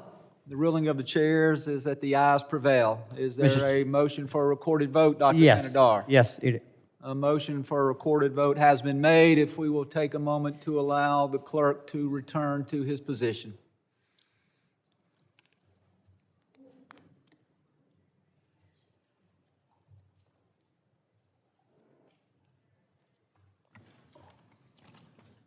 Would the clerk please call the roll? Mr. Green of Tennessee, Mr. McCall, Mr. Higgins, Mr. Jimenez. Mr. Jimenez votes aye. Mr. Pfluger. Mr. Pfluger votes aye. Mr. Garbarino. Mr. Garbarino votes aye. Ms. Green. Mr. Gonzalez. Mr. Luttrell. Mr. Luttrell votes aye. Mr. Strong. Aye. Mr. Strong votes aye. Mr. Burkeen. Aye. Mr. Burkeen votes aye.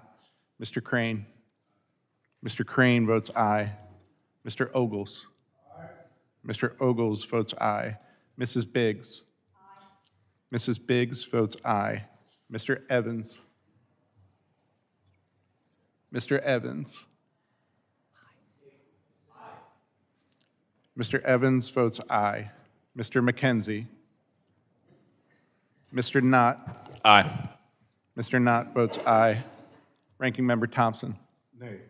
Ranking Member Thompson votes no. Mr. Swalwell. Mr. Correa. No.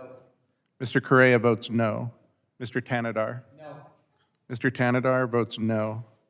Mr. Magaziner. Mr. Goldman. Mr. Goldman votes no. Mrs. Ramirez. No. Mrs. Ramirez votes no. Mr. Kennedy. No. Mr. Kennedy votes no.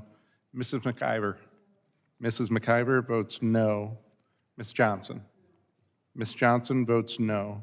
Mr. Hernandez. Ms. Poe. Ms. Poe votes no. Mr. Carter. No. Mr. Carter votes no. Mr. Green of Texas.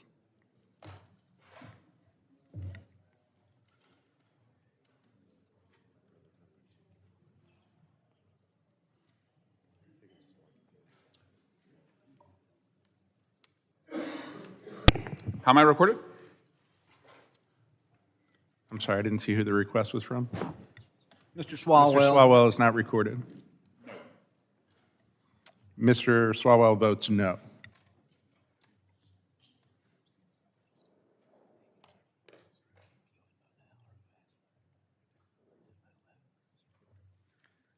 Mr. Clerk, how's the chair recorded?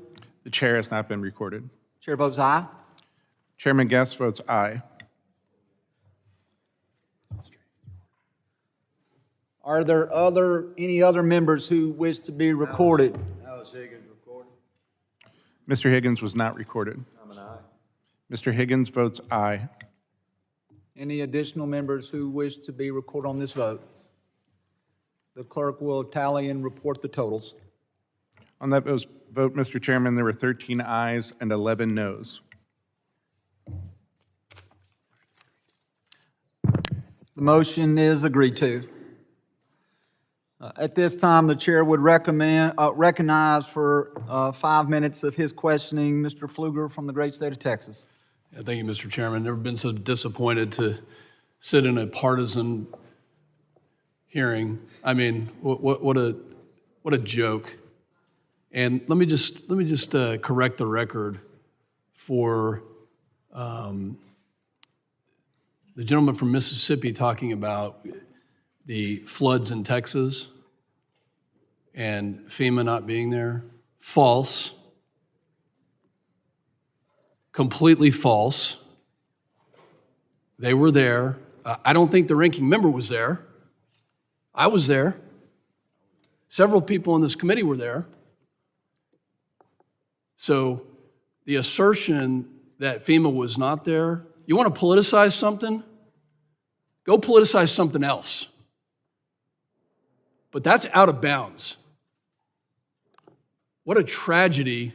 And to try to take advantage of that in this space, the Homeland Security space, formed after 9/11, what a tragic statement to make. I mean, of all the things, and we kind of knew the politicization was coming, but for it to happen in this committee, Secretary was there multiple times. FEMA director was engaged everywhere. People on this committee were recovering and searching for bodies. I'm shocked, totally shocked at that statement. You know where else my colleagues on the other side of the aisle were not? They weren't at the border for the last 4 years. I was there. I'd like to seek unanimous consent to submit for the record 2 videos from the Darien Gap from a Codell in 2023, Mr. Chairman. Without objection.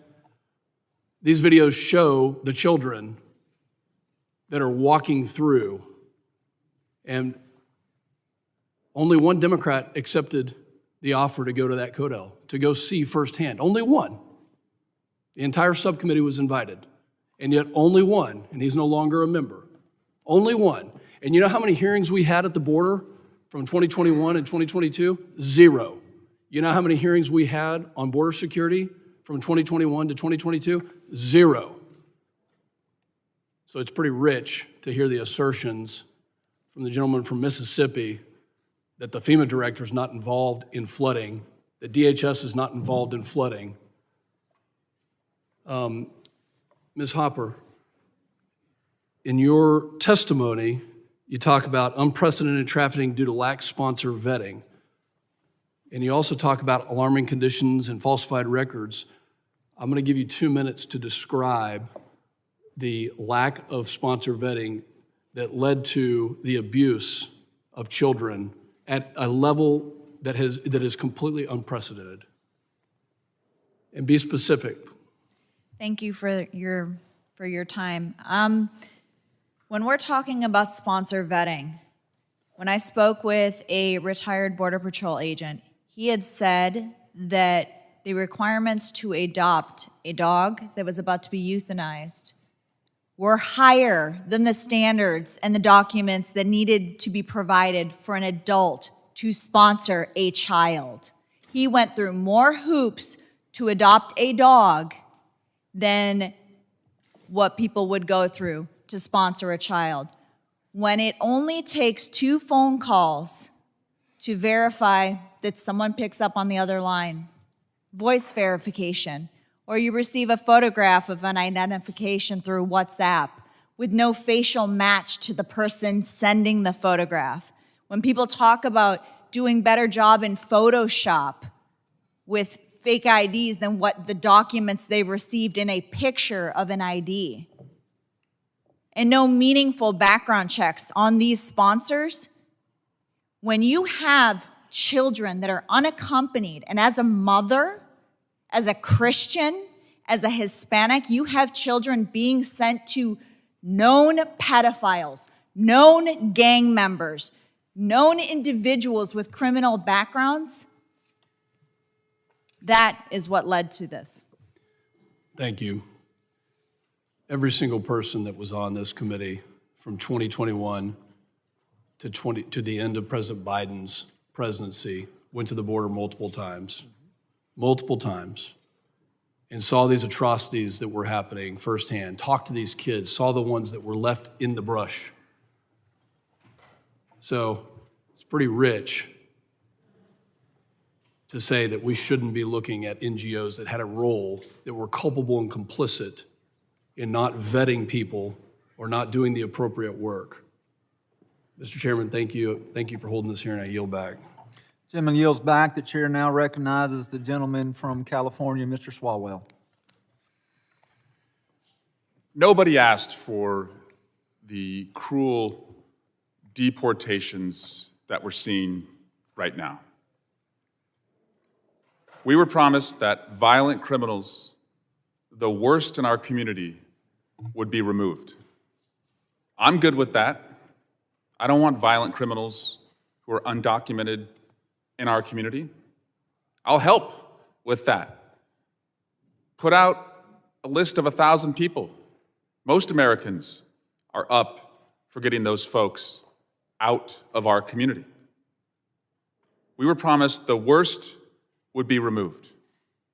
What we have found is that rather than focusing on the worst offenders in our community, this administration arrested a 6-year-old battling leukemia and detained that 6-year-old in the cruelest, harshest conditions. ICE detains 6-year-old leukemia patient and his family, even though they followed every immigration rule. In detention, the children cried every night, according to the family's attorney. The woman's 6-year-old son also experienced bruising and bone pain, both symptoms of leukemia, and missed an appointment related to his cancer treatment. His sister barely ate. Don't give me this Christian nonsense that I've heard from some of these witnesses. I'm a Christian. I'm a father. I'm from a law enforcement family. I was a prosecutor. This is not who we are. This is not what any American signed up for. This administration deported a 4-year-old American citizen battling cancer. They arrested a U.S. Marshal. They're not up for this job. They're just up for the cruelty, for owning the libs. They're not serious about protecting our communities from the worst. And these ICE agents running around our communities like masked bank robbers, terrorizing women, they're going to get themselves hurt, and I hope that doesn't happen. And we're already seeing women are being targeted by people who are impersonating ICE agents. I hope every state that is able to, and every community that is able to, unmasks ICE with their policies. If you're standing on the law, you can show your face. The FBI, they're probably doing a search and seizure right now at some dangerous criminal's home. They're not masked. They loudly, on their blue jackets, have that yellow insignia that says FBI. No other law enforcement agency in America runs around our communities masked. It's time that we unmask ICE.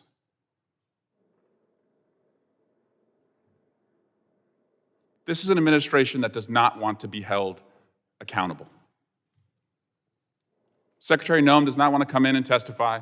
Stephen Miller certainly doesn't want to sit in that chair and defend putting this 6-year-old battling leukemia into deportation proceedings.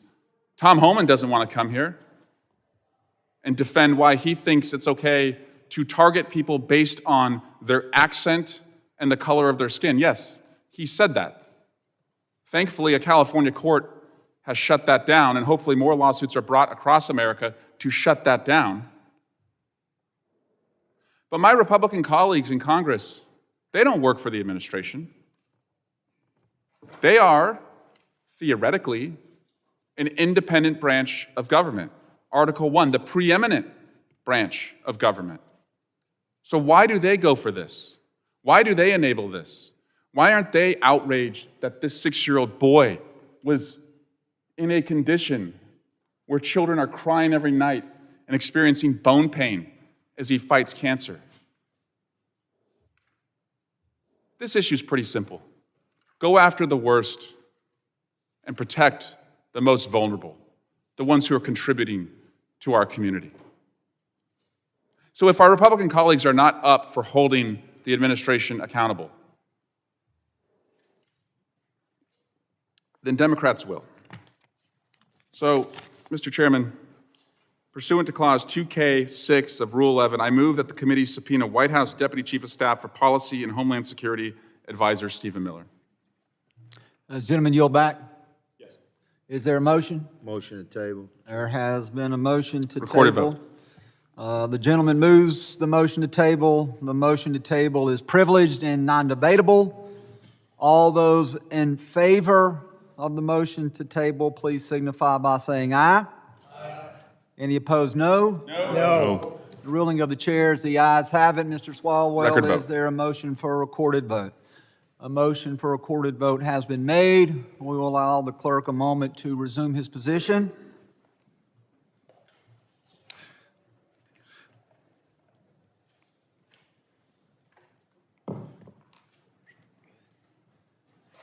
The clerk will call the roll. Mr. Green of Tennessee. Mr. McCall. Mr. Higgins. Mr. Higgins votes aye. Mr. Jimenez. Mr. Jimenez votes aye. Mr. Pfluger. Mr. Pfluger votes aye. Mr. Garbarino. Mr. Garbarino votes aye. Ms. Green. Mr. Gonzalez. Mr. Luttrell. Mr. Luttrell votes aye. Mr. Strong. Aye. Mr. Strong votes aye. Mr. Burkeen. Aye. Mr. Burkeen votes aye. Mr. Crane. Mr. Crane votes aye. Mr. Ogles. Mr. Ogles votes aye. Mrs. Biggs. Mrs. Biggs votes aye. Mr. Evans. Mr. Evans votes aye. Mr. McKenzie. Mr. McKenzie votes aye. Mr. Knott. Aye. Mr. Knott votes aye. Ranking Member Thompson. Ranking Member Thompson votes no. Mr. Swalwell. Mr. Swalwell votes no. Mr. Correa. Mr. Correa votes no. Mr. Tanadar. Mr. Tanadar votes no. Mr. Magaziner. Mr. Magaziner votes no. Mr. Goldman. Mrs. Ramirez. Mrs. Ramirez votes no. Mr. Kennedy. No. Mr. Kennedy votes no. Mrs. McIver. Mrs. McIver votes no. Ms. Johnson. Ms. Johnson votes no. Mr. Hernandez. Ms. Poe. Mr. Carter. Mr. Carter votes no. Mr. Green of Texas. Mr. Green of Texas votes no.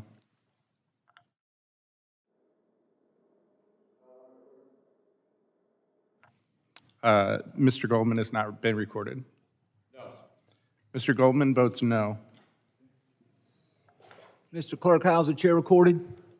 The chair has not yet been recorded. Chair votes aye. The chairman votes aye. Are there any other members who wish to have their vote recorded? If not, the clerk will report the total to the committee.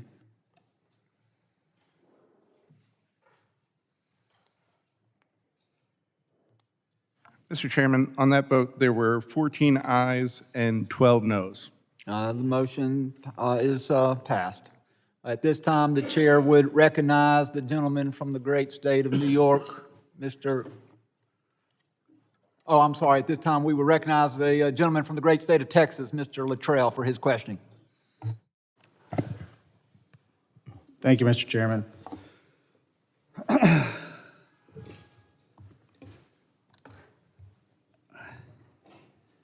I'm going to point out Mr. Swalwell's point about that young man, and I don't know the information on it, that he was detained. We have to do a better job, here on this committee as far as oversight goes. There's multiple problems that I see. We should do our absolute best in the department to not make mistakes. The number of 325,000 missing children is a problem. We shouldn't have that problem. My question is to Mr. Howell and Ms. Harper, when those babies came across the border and were touched by Homeland Security and then passed on to an NGO, I would think that the NGO should have responsibility of knowing where those children went, correct? They should. Are we aware of whether or not the NGOs have records of who took those children into custody? Because I would think that we should have the NGOs also in front of us answering those questions so we can find those children. They should. Do they? That would be a great question for the NGOs. Mr. Howell? Congressman, in litigation, we have sued the department for record sets kept by the NGOs that the department has access to. Those record sets do not have a lot of information. That is by design. It is why the government offloads this responsibility to nonprofits so they don't have to answer your tough questions and have custody of this derogatory information. So to clarify your statement, NGOs are not to be held accountable for data aggregation on children that they move from through their organization into custody of someone else? They absolutely should be held accountable. I know they should be, but are you saying that they are or are not? Are not. And that is in the language that has been created for NGOs to get government grants? Correct.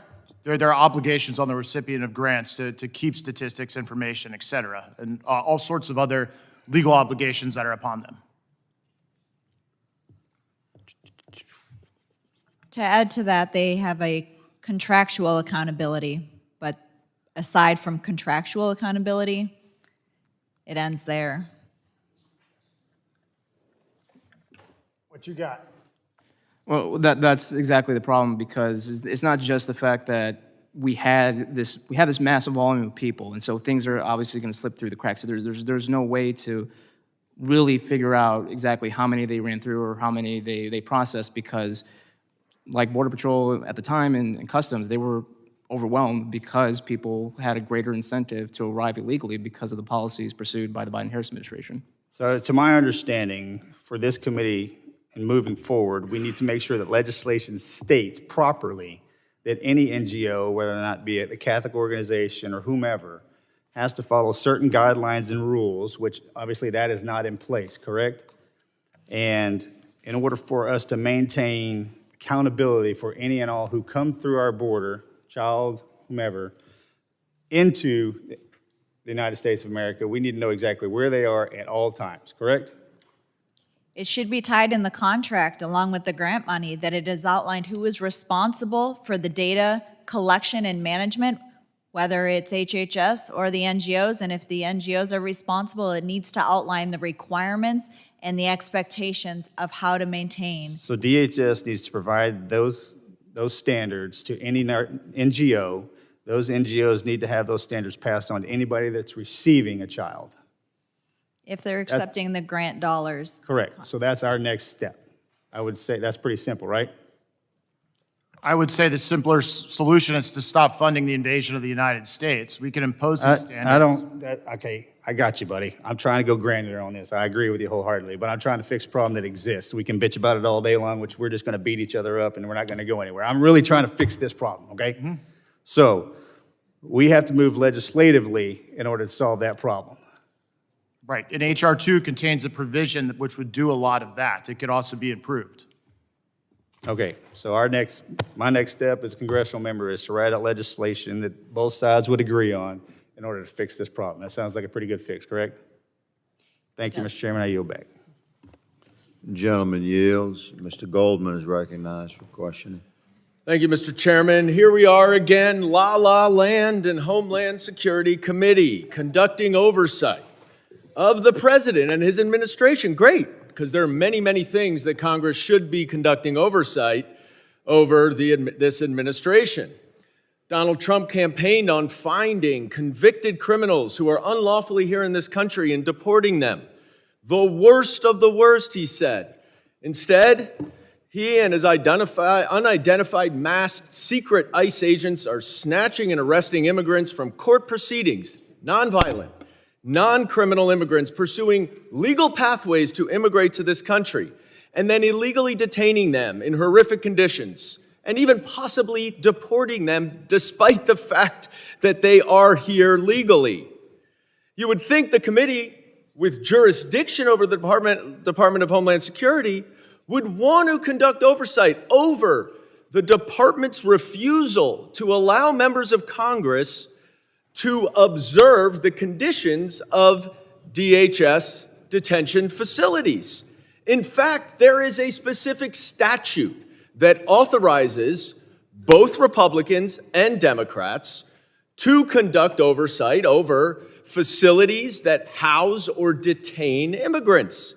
But no, the department refuses. So we're here in the Homeland Security Committee, and I'm sure the Republican majority does not like it when this administration undermines its own authority, its own statutory authority, to conduct oversight. But no, instead of all of that, we are here talking yet again about Joe Biden. Newsflash, Joe Biden is not the president. He hasn't been the president for 7 months. So if we are going to conduct oversight here, why are we doing it about the Biden administration when this administration is literally detaining lawful permanent residents and even some U.S. citizens? And it gets worse. It's not just those masked ICE agents. There are many FBI agents who are being called away from their duties to investigate terrorism, violent gangs, child trafficking, and other crimes in order to help ICE arrest and detain immigrants with legal asylum claims, nonviolent. That makes our homeland less safe, not more safe. So we should hear from FBI Director Kash Patel about how many of his criminal investigators are being taken away from their criminal investigatory jobs, keeping Americans safe in order to help round up non-criminal immigrants trying to immigrate the right way. Some of these detainees are being held in Bureau of Prisons detention centers that are unfit for convicted criminals to stay in. We should hear from Pam Bondi about how much of the department's resources are being used to detain these nonviolent, non-criminal immigration detainees. And while they're here, we can ask them about a very pressing question. What's going on with the Epstein files? Donald Trump promised to release them. Pam Bondi said she had the files on her desk and that she was going to release them in the name of transparency. Kash Patel has spent years railing against the FBI to release the files. Many of my Republican colleagues were banging on the table to release the Epstein files. But now, all of a sudden, after a months-long review, Bondi and Patel say nothing to see here, no evidence that any American would want to see about accomplices, co-conspirators, or other people involved. Yesterday, the Republicans voted against releasing the files. So what's changed? Well, we all know Donald Trump has had a relationship with Jeffrey Epstein. He flew on his plane, he hung out at parties, spoke highly of him. And now there are many people saying that Donald Trump is included in the Epstein files. In fact, there are reporters who say that there are videos of him with topless women. Elon Musk even confirmed that Trump is blocking the release of these files because he's in them. Pam Bondi says there's nothing there, but Donald Trump even acknowledges that there is evidence there. It's just not credible. It's made up. This is a True Social post from 9:43 this morning. It is an admission that Donald Trump is in the Epstein files, and the American people deserve to Gentlemen, know time has whether he is or expired. not. Mr. Garbarino Mr. is Chairman, I would, recognized for 5 pursuant to minutes for Clause questioning. 2K6 of Rule Gentleman is 11, not recognized. Your time has expired. I have a motion. Mr. Garbarino Chairman. is recognized for questioning. Mr. Chairman, I have a motion. Thank you, Mr. The gentleman has a motion. Pursuant to Clause 2K6 of Rule 11, I move that the committee subpoena Pam Bondi, Attorney General of the United States, and Cash Patel, the Director of the Federal Bureau of Investigation. Mr. Chairman, motion to table. Gentleman has a motion. Motion to table. Motion to table is privileged and non-debatable. We shall ask all those in favor of the motion to table, say aye. Aye. Aye. All those opposed? No. In the opinion of the chair, the ayes have it, and the motion to table is agreed to. Could I have a recorded vote, please? Recorded vote is requested. The clerk shall call the roll.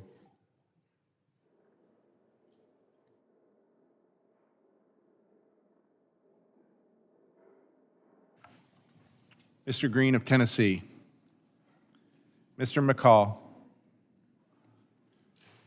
Mr. Higgins. Aye. Mr. Higgins votes aye. Mr. Jimenez. Mr. Jimenez votes aye. Mr. Pfluger. Mr. Pfluger votes aye. Mr. Garbarino. Mr. Garbarino votes aye. Ms. Green.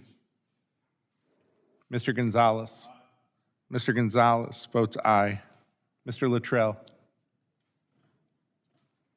Mr. Strong. Mr. Strong votes aye. Mr. Burkeen. Aye. Mr. Burkeen votes aye. Mr. Crane. Mr. Crane votes aye. Mr. Ogles. Mr. Ogles votes aye. Mrs. Biggs. Mr. Evans. Aye. Mr. Evans votes aye. Mr. McKenzie. Mr. Knott. Aye. Mr. Knott votes aye. Ranking Member Thompson. Ranking Member Thompson votes no. Mr. Swalwell. Mr. Swalwell votes no. Mr. Correa. Mr. Tanadar. Mr. Tanadar votes no. Mr. Magaziner. Mr. Goldman. No. Mr. Goldman votes no. Mrs. Ramirez. No. Mrs. Ramirez votes no. Mr. Kennedy. No. Mr. Kennedy votes no. Mrs. McIver. No. Mrs. McIver votes no. Ms. Johnson. No. Ms. Johnson votes no. Mr. Hernandez. No. Mr. Hernandez votes no. Ms. Poe. Ms. Poe votes no. Mr. Carter. No.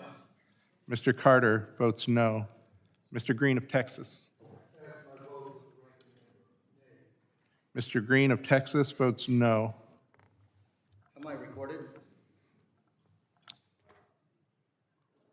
Mr. Correa is not recorded. Vote no. Mr. Correa votes no. Chairman Guest is not recorded. Chairman Guest votes aye. Is any other member not recorded? Mrs. Biggs votes aye.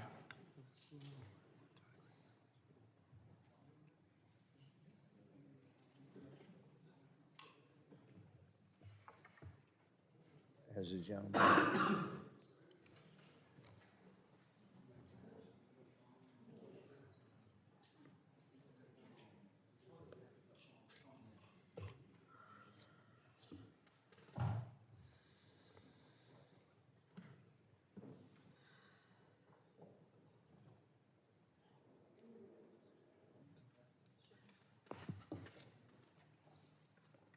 Mr. Chairman, what are we waiting for? I'm sorry, sir. What are we waiting for? We're waiting for all members to complete voting, sir. We have all members who've completed votes, Mr. Chairman. Call the question. I'm sorry, sir. We'd like to call the question and have the vote tallied. All members who are present have voted. Your request is heard and denied. We're waiting for members to return to the chamber to vote. Mr. Chairman, Yes, Mr. Ranking Member. we went through this once, but that's not in the rule. It's kind of you to have that opinion, Mr. Ranking Member, but I'm the chairman, and we're going to wait till members return for the vote. You guys are pushing a button on these procedural votes. It's not on the agenda. It was not discussed prior to this hearing, and we're going to give all members on both sides ample time to return to the chamber and cast their vote to end of that debate. Mr. Chairman, for the record, Perhaps it's not. the committee didn't even give notice of this hearing. So are you talking about engaging? I'm quite certain that the committee is within the parameters of the rules of the House and the committee. Mr. Ranking Member, you've been on the committee longer than most of us have been, That's why I'm trying to an explain the adult. rules to you. So I'm pretty sure you know the rules. We're following the rules. Which rule are you following, Mr. Chairman? You're the attorney, sir. You can look up the rules. I can tell you that I have high confidence that this committee, the staff of this committee, is following every rule, and the parameters shall be continued. We will wait for members to return to the chambers. This happens all the time. This is not new. This happens in every committee. When procedural votes are called, members have excused themselves after their questioning to handle our business. They have to return to the chamber. We'll allow that for the Democrats. We'll allow it for the Republicans. That's fair. Mr. Chairman, we've never asked to wait on a vote. Well, We've did never anyone tell you to ask, Mr. Ranking No, Member? Because it is not that's the generally rules of the how you committee. roll. It's not the rules of the committee. Okay, well, you're welcome to have that opinion, but I state again that the committee is operating within the parameters of the rules of the House and the committee. I have the gavel. Parliamentary inquiry, Mr. Chairman. I have the gavel, and I have the right to keep the vote open until members have returned from across campus to cast an important vote. Mr. Chairman. This is not new. It's historically accurate and traditional in Congress. That's not true, Mr. Chairman. It's never done in this committee, and other committees have specific rules that allow for the chairman to do this. This committee does not have that rule. We are simply asking if you are doing this pursuant to the rules of the House or the committee, that you simply point us to the rule that allows you to do this, because if you are now ruling as chairman without the authority of the rules, we have a whole different issue. Mr. Chairman, point of order. Point of order, the This gentleman. committee existed Mr. before the Garbarino. gentleman from New York was a member of Congress. I was in the minority back here in 2021, and some of my colleagues did. And the ranking member, who was chairman at that time, repeatedly held votes open when they were not, for members to return here to vote. Not because they Gentleman, were for one way or another, but for members to get back on procedural motions. I've experienced it when I was in the member minority. Members were allowed ample time to return from unscheduled votes in this committee. Thank you. The gentleman yields, and the gentleman is correct. Gentleman from New York, Is since the you ranking ref- member asking to be Yeah. recognized? Mr. Cabaret, that's not true. When did that happen? The ranking did that member is happen? not recognized. Does Ms. McIver wish to be recognized? No, I'm still talking. You haven't been recognized. You recognized me. Would you like? I did not. You did. You want me to recognize you now? You recognize now? Obviously, I was talking to you already, Mr. Garbarino, because I had been recognized. Yeah. But that's not true. That is factually not true what you said. That is, I don't recall the date, but I recall it happening. I recall votes being held open. So because whether there were other votes or other committees, there was procedural motions. There were also markups where votes were held open or sometimes delayed. Reclaim my time. Look, all this is just delaying till somebody get here. And Mr. Chairman, the rules are the rules. And for you to try to make them up as you go, that's not how you do it. You gentlemen yield. How am I recorded? Mr. Magaziner has not been recorded. I ask to be recorded as a no. Mr. Magaziner votes no. Mr. Chairman, while we wait, can I introduce a UC request? Gentleman has a unanimous consent request. You recognize? I would move to introduce a Truth Social post from Donald Trump from 9:43 a.m. Railing against. Mr. Chairman, we're in the middle of a vote. I don't think you can entertain a UC request. I'm advised, that although I'm quite generous with recognizing my colleagues across the aisle here, it's contrary specifically to the rules for you to introduce unanimous consent. Will the gentleman let us close this vote out? We're happy to recognize. Of course, I'm happy to Thank you, sir. reintroduce. Mr. Chairman? Trying to be polite. Mr. Chairman? Given that there seem to be some attendance issues, at least on the Republican side, I move that the committee do now adjourn. There's an open vote right now. You're welcome to make a motion to adjourn after we close this Mr. Chairman, vote. point of order. A motion to adjourn is the highest privilege, so it would I'm not doing an supersede- open vote. It would supersede.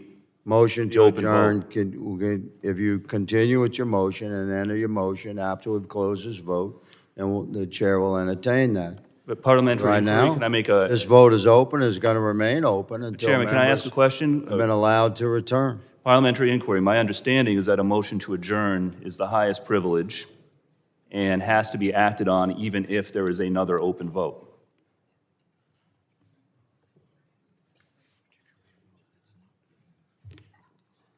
Particularly a vote that's not being Agreed. properly closed.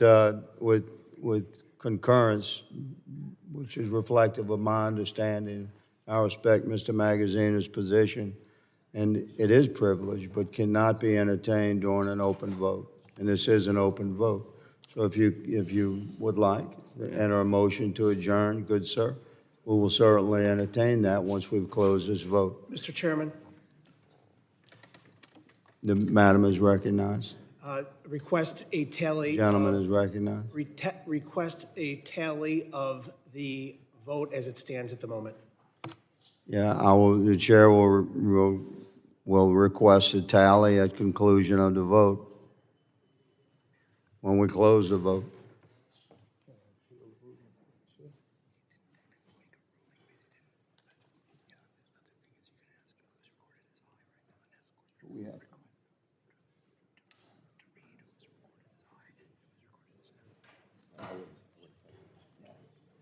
Green from Texas, Mr. Chairman. May I be recognized?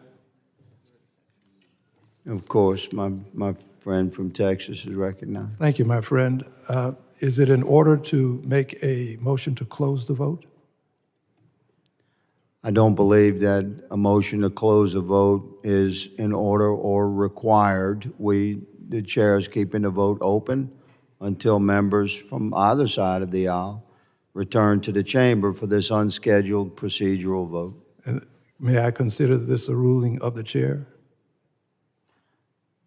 You can't challenge the ruling of the chair on a motion that's not recognized during an open vote.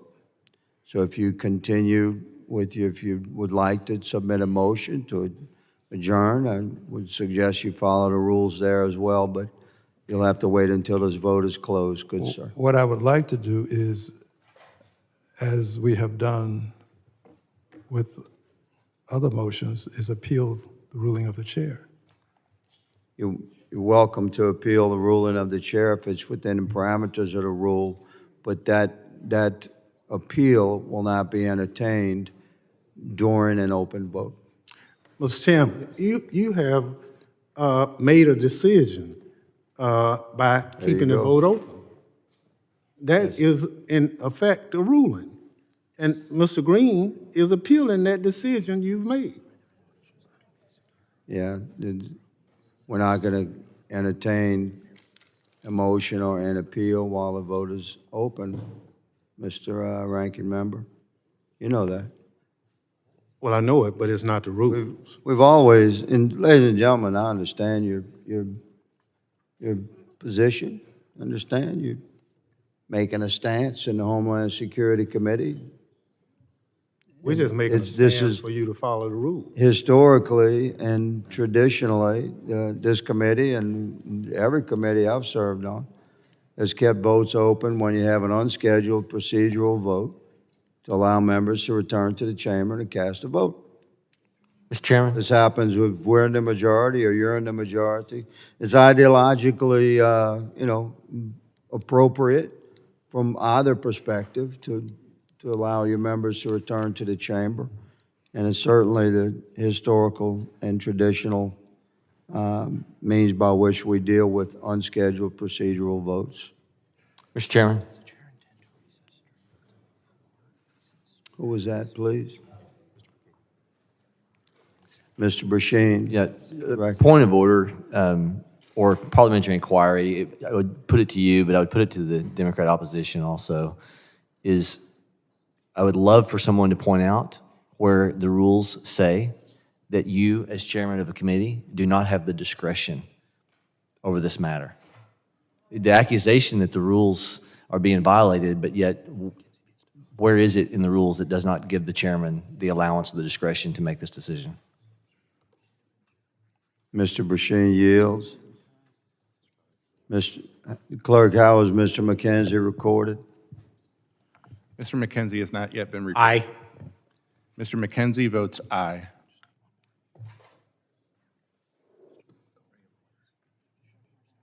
Wait on one more.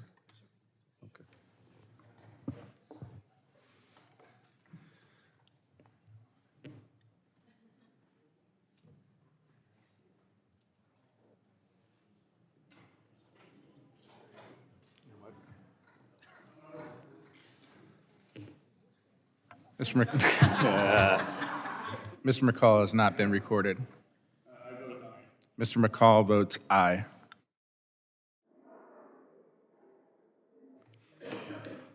Clerk will record a tally. Mr. Chairman, on that vote, there were 15 ayes and 14 noes. The motion to table has succeeded, and the chair recognizes Mr. Magaziner for questioning. You have a motion, I'm sorry. Mr. Magaziner, you have a motion? No, I'll proceed with The my... gentleman withdraws his intention. Mr. Garbarino? Thank you, Mr. Chairman. Thank you for the witnesses for being here. I'm sorry that you're experiencing this today. It's not normal how the committee works.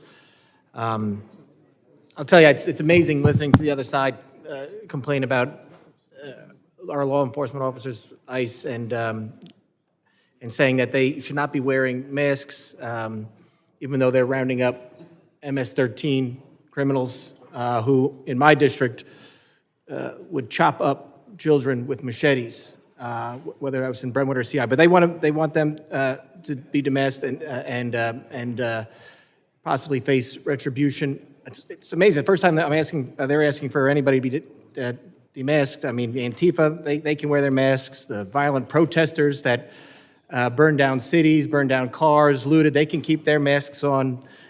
God forbid we hold the criminals accountable and ask them to be demasked. But our law enforcement officers, let's put them in danger for retribution from violent drug cartels and MS-13, who we know, whether in the U.S. or in Mexico or in South America or in Central America, kill whoever they want, however they want, whenever they want. But let's put our law enforcement officers in harm's way. Ms. Hopper, organizations that aided and abetted illegal immigration activities must be held accountable. And the committee has identified countless non-governmental organizations appear to have played a larger role in propping up the Biden administration's border crisis, helping play a role in obscuring the true extent of the lawlessness that occurred over the last 4 years. Can you highlight some of the most egregious examples of the activities NGOs engaged in support of the Biden administration's open border policies? Thank you. Absolutely. I think Florida's grand jury review of the whole unaccompanied children process is a great place to start if people haven't looked into that. There are numerous situations where you can look at the funding of what the NGOs took in, starting with the 990s. Then when you start to zoom in, you look at the program mismanagement, waste, fraud, and abuse. This isn't about the humanitarian mission. This isn't about the religious component of the organization, the nonprofit. We heard people bring up the religious component of the nonprofit. That has nothing to do with that.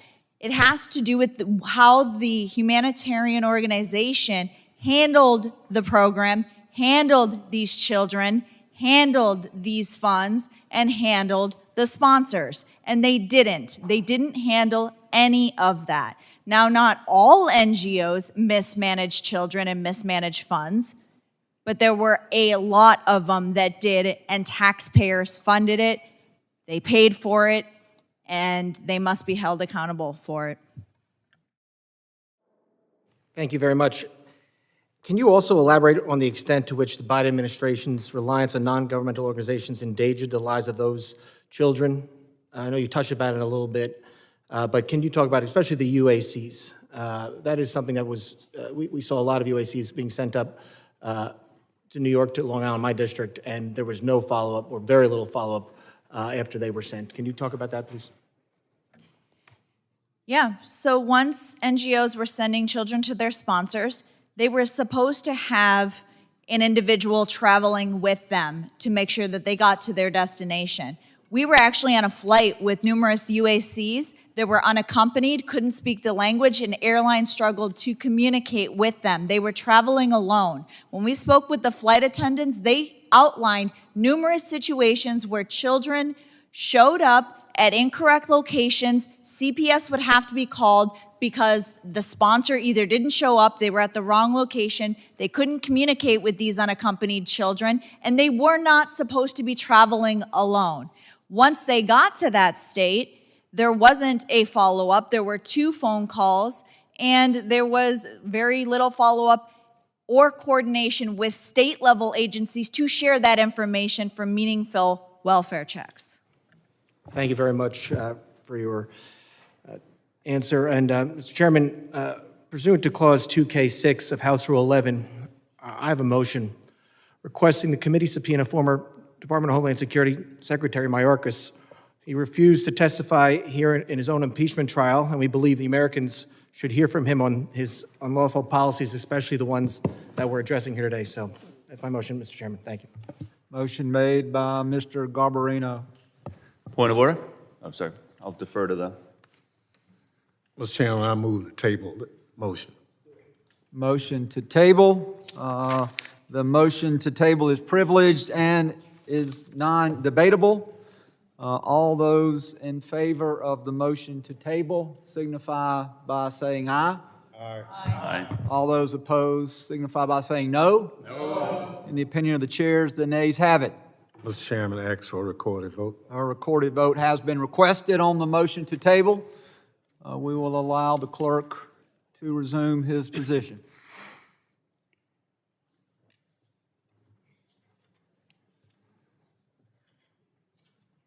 Mr. Clerk, if you will please call the roll.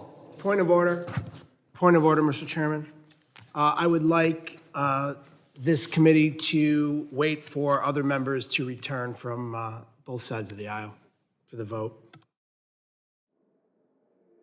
Ms. Kennedy, thank you for your input, but Mr. Clerk, if you would please call the roll.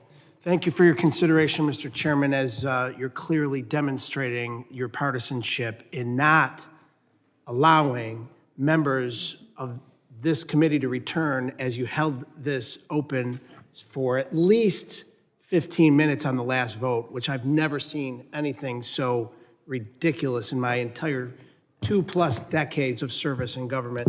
This committee's broken the rules countless times today, and it continues. Point of order, Mr. Chairman.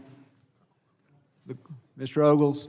If you open the vote so we can begin, is it possible for you to hold the vote open so other members can return as we just did previously, sir? Mr. Clerk, if you will call the roll, members will have the opportunity to return as the vote is being called and as votes are being recorded. So please call the roll. I believe we also have votes that are occurring now on the House floor, so if you will call the roll on this matter. Point of order, Mr. Chairman. Mr. Garbarino stated that Secretary Mayorkas did not come before this committee. He came dozens of times, but Stephen Miller has refused to come. Tom Homan has refused to come.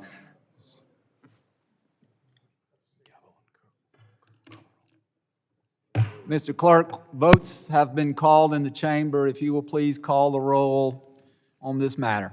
Mr. Green of Tennessee. Mr. McCall. McCall votes no. Mr. McCall votes no. Mr. Higgins. No. Mr. Higgins votes no. Mr. Jimenez. Mr. Jimenez votes no. Mr. Pfluger. Mr. Pfluger votes no. Mr. Garbarino. Mr. Garbarino votes no. Ms. Green. Mr. Gonzalez. Mr. Gonzalez votes no. Mr. Luttrell. No. Mr. Luttrell votes no. Mr. Strong. No. Mr. Strong votes no. Mr. Burkeen. No. Mr. Burkeen votes no. Mr. Crane. Mr. Crane votes no. Mr. Ogles. Mr. Ogles votes no. Mrs. Biggs. Mrs. Biggs votes no. Mr. Evans. Mr. Evans votes no. Mr. McKenzie. No. Mr. McKenzie votes no. Mr. Knott. No. Mr. Knott votes no. Ranking Member Thompson. Aye. Ranking Member Thompson votes aye. Mr. Swalwell. Mr. Correa. Aye. Mr. Correa votes aye. Mr. Tanadar. Yes. Mr. Tanadar votes aye. Mr. Magaziner. Aye. Mr. Magaziner votes aye. Mr. Goldman. Mrs. Ramirez. Mrs. Ramirez votes aye. Mr. Kennedy. Aye. Mr. Kennedy votes aye. Mrs. McIver. Aye. Mrs. McIver votes aye. Ms. Johnson. Ms. Johnson votes aye. Mr. Hernandez. Mr. Hernandez votes aye. Ms. Poe. Ms. Poe votes aye. Mr. Carter. Mr. Green of Texas. Mr. Green of Texas votes aye. Any other members wish to record their vote? Mr. Clerk, how am I recorded? The chairman has not been recorded. Please record me as a no. Mr. Goldman has entered the chamber. Mr. Goldman, would you like to be recorded? I would, aye. Mr. Goldman votes aye. Any other additional members who wish to be recorded? Mr. Clerk, if you will please report the tally.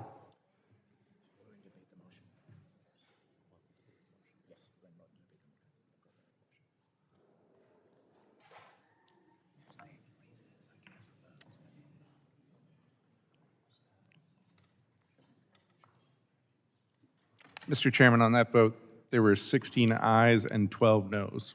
The motion to table is not agreed to.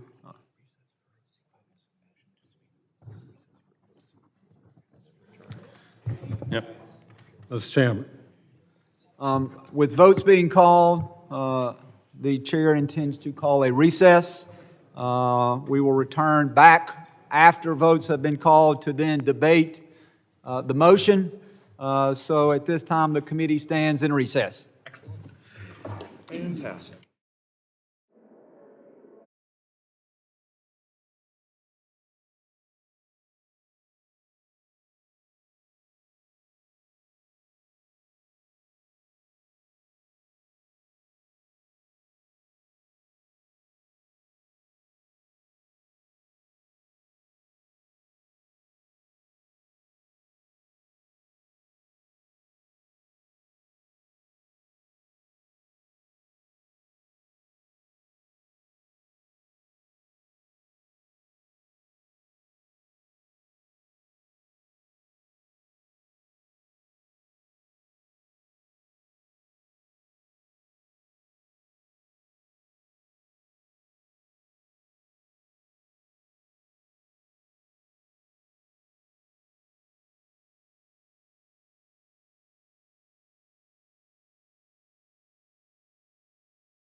The committee will come to order. At this time, I would like to recognize the gentleman from New York, Mr. Garbarino, on his motion. Mr. Chairman, out of respect for the witnesses that are here and the importance of this topic, I'm going to withdraw my motion. The motion has been withdrawn. Then I will now recognize Ms. Ramirez for 5 minutes for her questioning. Thank you, Chair, and thank you, Ranking Member Thompson. It's been a long time in this committee, but I want to start by talking about civil society, because civil society, in my opinion, is the first line of defense for our communities when authoritarianism, like the one that the president is attempting on our democracy, tries to attack us. And when Trump demands a public enemy and abuses our authority to target them, it is civil society that holds the line. I find it deeply undemocratic and un-American and unacceptable that my Republican colleagues are targeting more than 212 organizations across the country that assist community members, including immigrant children, since we've been talking about children as if you care about immigrant children, and asylum seekers to meet their basic needs. So I want to make sure that I remind my colleagues, since we've been here for a while, that Secretary Noem and this administration, a couple of things. First of all, crossing a border to the U.S. to request the opportunity to apply for asylum is actually legal. Adjusting your status, if you have a pathway to do so, is legal. Supporting immigrants to apply for asylum, TPS, parole, and other forms of relief is legal.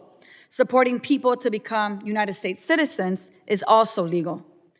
Look, Republicans are going to lie and gaslight us all to help their fascist boss suppress dissent. Let me ask you, who drags the reputations of essential nonprofits in our communities? I'll tell you who. Authoritarians, bullies, these weak wannabe kings who are scared of civil society because they uphold the democracy.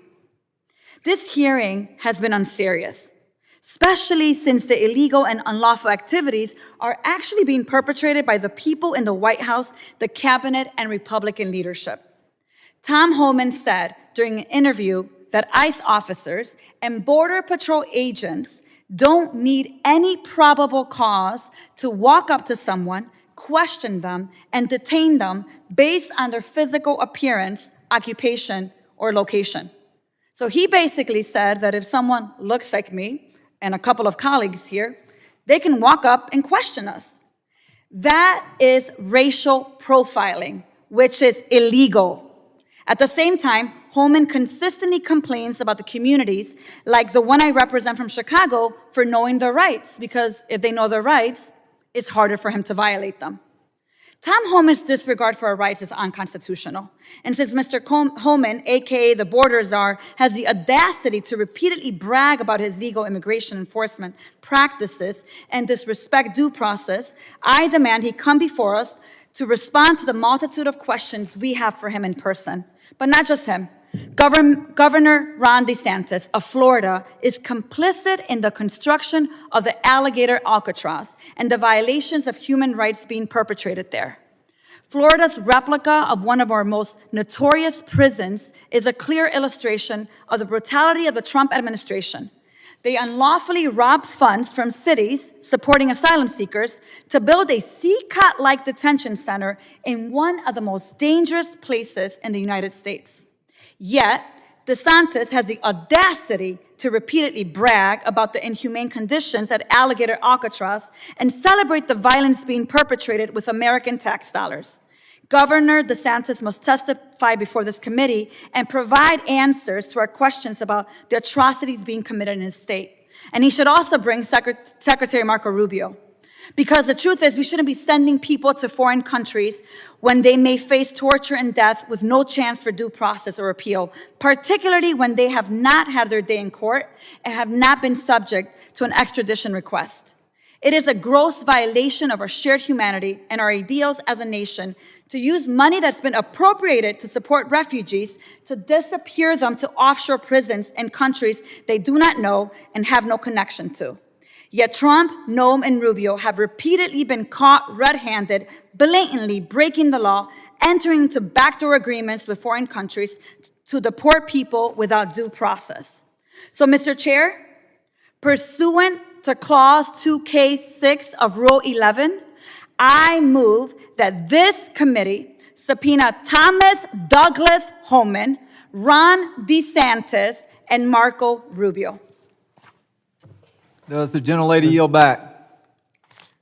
I would like to make sure that my subpoena request is in record and is considered. Yes, ma'am. Do you yield back? I do. Is there a motion? Mr. Chairman, I move to table. Motion to table has been offered. The gentleman that moves the motion to table, this is, as we well know now, a privileged and non-debatable motion. All those in favor of tabling the motion, please signify by saying aye. Aye. Any opposed, no. No. In the opinion of the chairs, the ayes have it. Is there a motion? I'd like a recorded vote. There has been a motion for a recorded vote. Mr. Clerk, thank you for your yeoman's work today. Mr. Clerk, if you will please call the roll. Mr. Green of Tennessee. Mr. McCall. Mr. Higgins. Mr. Higgins votes aye. Mr. Jimenez. Aye. Mr. Jimenez votes aye. Mr. Pfluger. Mr. Pfluger votes aye. Mr. Garbarino. Aye. Mr. Garbarino votes aye. Ms. Green. Mr. Gonzalez. Mr. Luttrell. Mr. Strong. My apologies. Aye. You were just called, yes, sir. That's all right. Mr. Luttrell votes aye. Apologize. Mr. Strong. Aye. Mr. Strong votes aye. Mr. Burkeen. Aye. Mr. Burkeen votes aye. Mr. Crane. Mr. Crane votes aye. Mr. Ogles. Mr. Ogles votes aye. Mrs. Biggs. Mr. Evans. Mr. Evans votes aye. Mr. McKenzie. Mr. McKenzie votes aye. Mr. Knott. Ranking Member Thompson. Nay. Ranking Member Thompson votes no. Mr. Swalwell. Mr. Correa. No. Mr. Correa votes no. Mr. Tanadar. No. Mr. Tanadar votes no. Mr. Magaziner. No. Mr. Magaziner votes no. Mr. Goldman. Mrs. Ramirez. Mrs. Ramirez votes no. Mr. Kennedy. No. Mr. Kennedy votes no. Mrs. McIver. Ms. Johnson. Mr. Hernandez. Ms. Poe. Mr. Carter. Mr. Carter votes no. Mr. Green of Texas. Mr. Green of Texas votes no. Are there any members who wish to record their vote?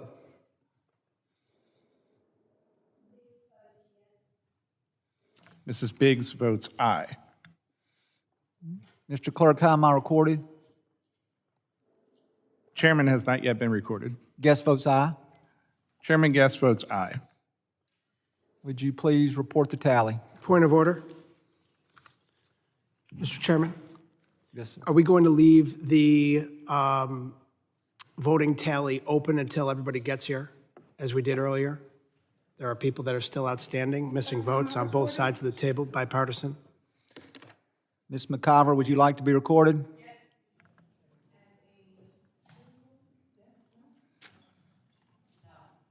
Ms. McIver votes no. Would the clerk report the tally? Mr. Chairman, are we going to leave the Would the vote clerk tally report the Chairman, on tally? that- You're not recognized, Mr. On Kennedy. that vote, there were 13 ayes and 9 noes. The opinion of the chair, based upon the recorded vote, the motion prevails, and this motion is in fact tabled. At this point, I would recognize Mr. Strong for 5 minutes. Thank you, Chairman Guest. To our witnesses, I want to apologize to each of you. I know that y'all have walked into a spit-wad fight here, and I thank each of you for being here before us today. The American people deserve details, accountability, and especially when it comes to their taxpayer dollars, They deserve answers. You think about it, in recent years, far too much federal funding has gone to NGOs with little oversight, questionable practices, and in some cases, connections that raise serious red flags. In 2021, ICE awarded an $86 million no-bid contract to Endeavors for hotel stays for illegal immigrants. Mr. Howell, could you broadly talk about the risk to border security and accountability when the federal government outsources key functions to non-government organizations? Absolutely. So there's a clear break in the paper trail and accountability. Once the money leaves DHS, there's little in the way of reporting requirements as to how it's spent, how it's maintained, where the illegals go, and all sorts of other standards that relate to condition. For example, in these nonprofit facilities, not much in the way of licensing requirements or living standards are there. Yet you have all this attention on ICE facilities for quite the opposite reasons. And so it's a vastly different ecosystem. In his testimony, Mr. Rosa noted that certain non-government organizations were present during the recent unrest in Los Angeles, and many have played a role in obstructing federal operations. Mr. Howell, has your team identified any instances where federally funded non-government organizations appear to be aligned with political advocacy groups or campaigns in ways that could raise concerns about conflicts of interest or inappropriate influence?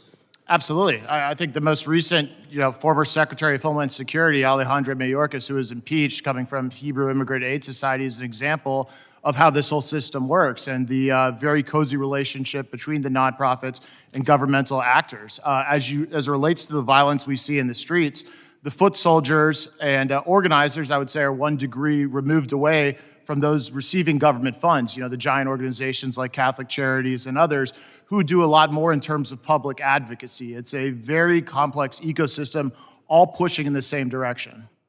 Turning to Ms. Hopper, DHS OIG previously found that nearly 60% of certain emergency food and shelter programs reimburses lacked adequate receipts, didn't turn in receipts. Does this suggest a pattern of gross financial mismanagement or potential fraud among NGOs receiving DHS grants? It absolutely does. When you're unable to provide receipts, and we have firsthand accounts of facilities serving rice and beans and charging the U.S. government a steak and lobster diet, that's a problem. Ms. Hopper, in your view, how did the federal government's emphasis on rapid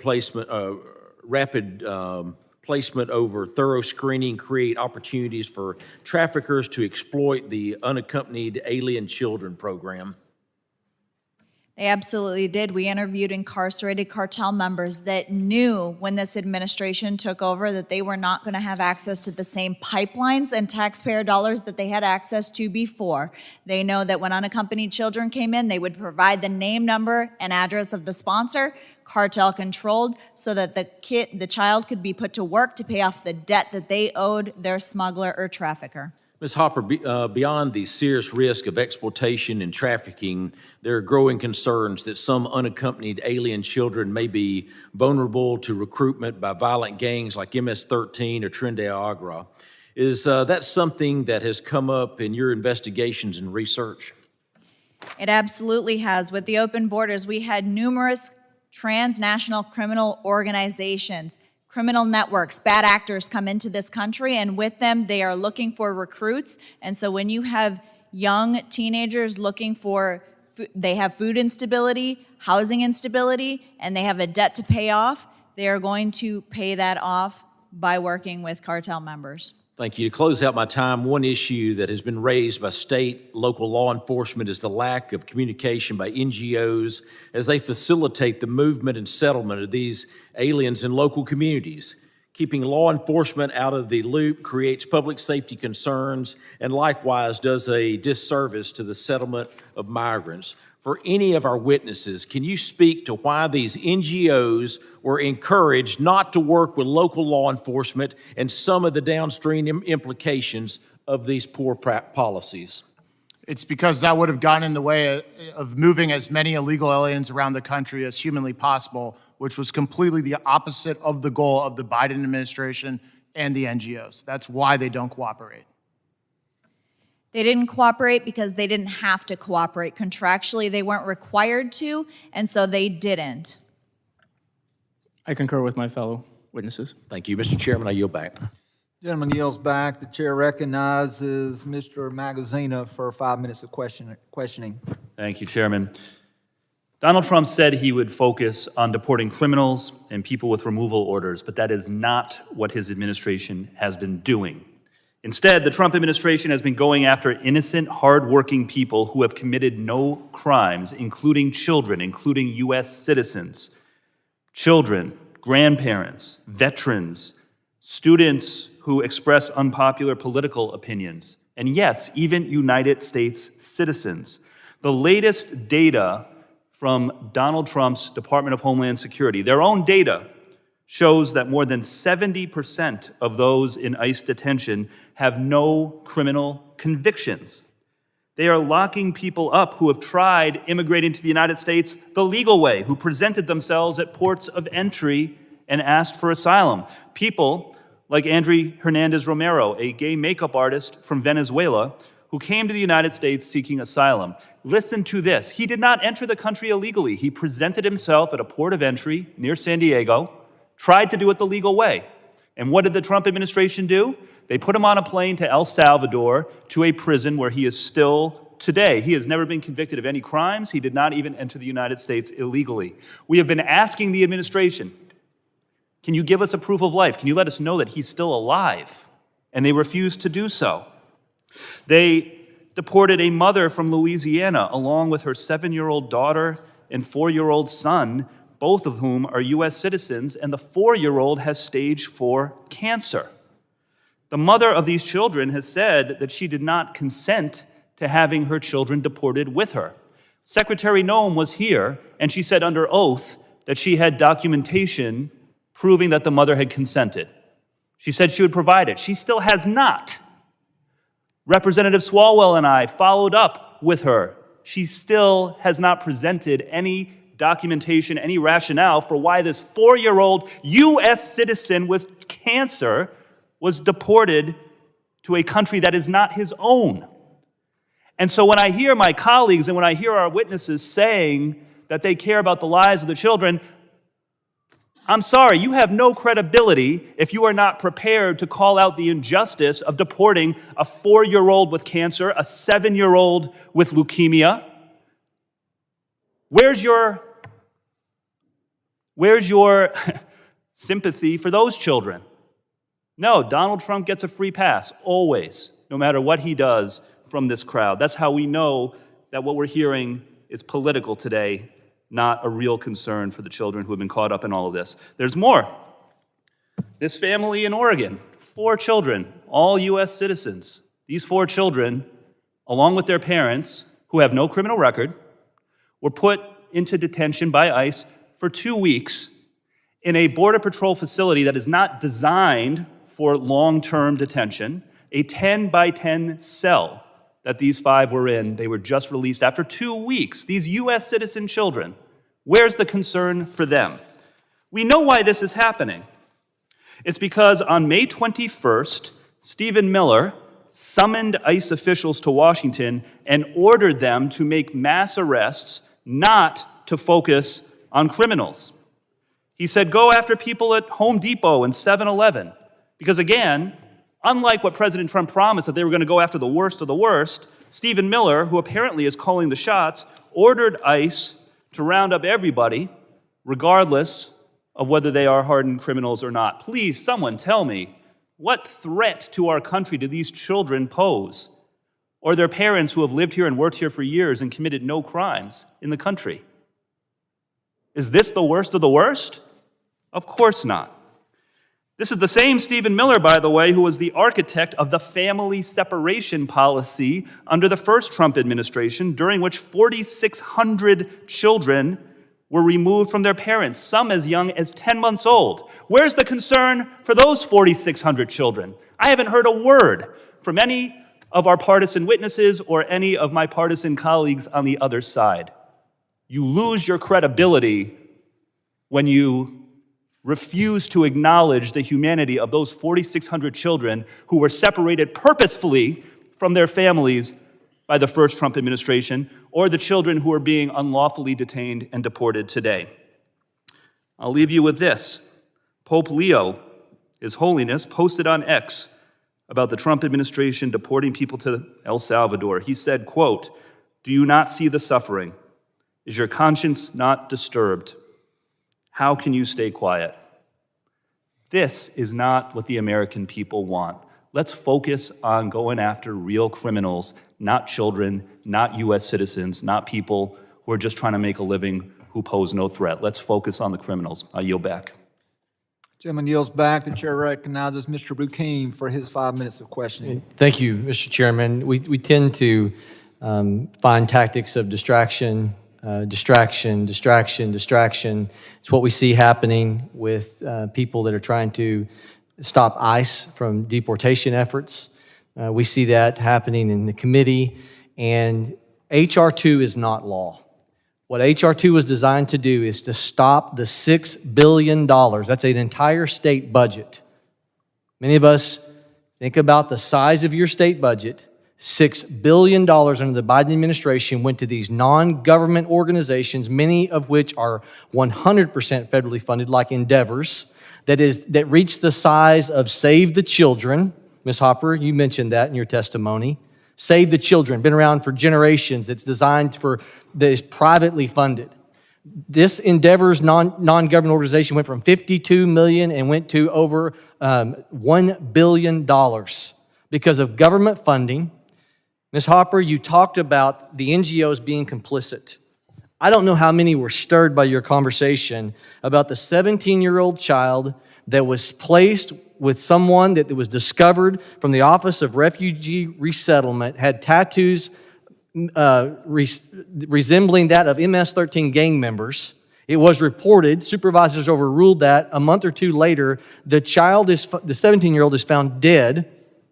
A man passed out, has pants de-pantsed, sexual activity being absolutely implied, and you're talking about all the different ways that these NGOs who got rich, $700,000 CEO figures for the CEO of Endeavors, and that man needs to be held accountable, John Almonds. We're talking about children that were ushered into the interior of the United States. These NGOs profited from it. Cozy relationships with the Democrat administration. Who knows what political payback there is?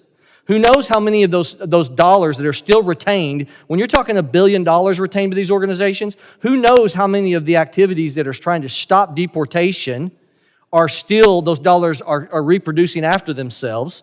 Who knows how many times we will also see in New York City people being taught how to evade ICE, we know as NGOs. This is a lawmaking exercise. We hold these hearings to hold people accountable for the misuse of taxpayer funds. This is evil.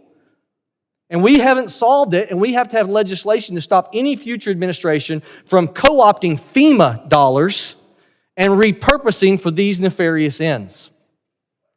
All right, Mr. Howell, you all did a project where you took these NGOs, these 230 NGOs, some of them out of country helping bring people in, some of them in country working as an Uber service.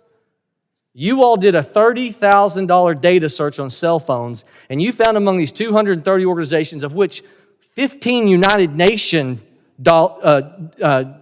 spends by the U.S. government, funneled through the UN, ended up into some of these NGOs.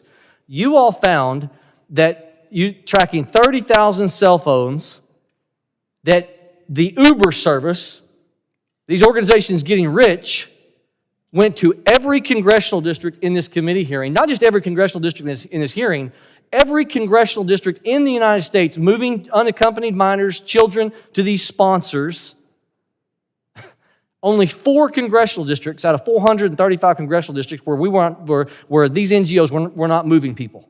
The gentleman who raped and murdered Laken Riley was among the list who had 2 trips where he went to New York City, paid for at NGO expense. I'm sorry, taxpayer expense funneled through these non-government organizations. I need to let you talk.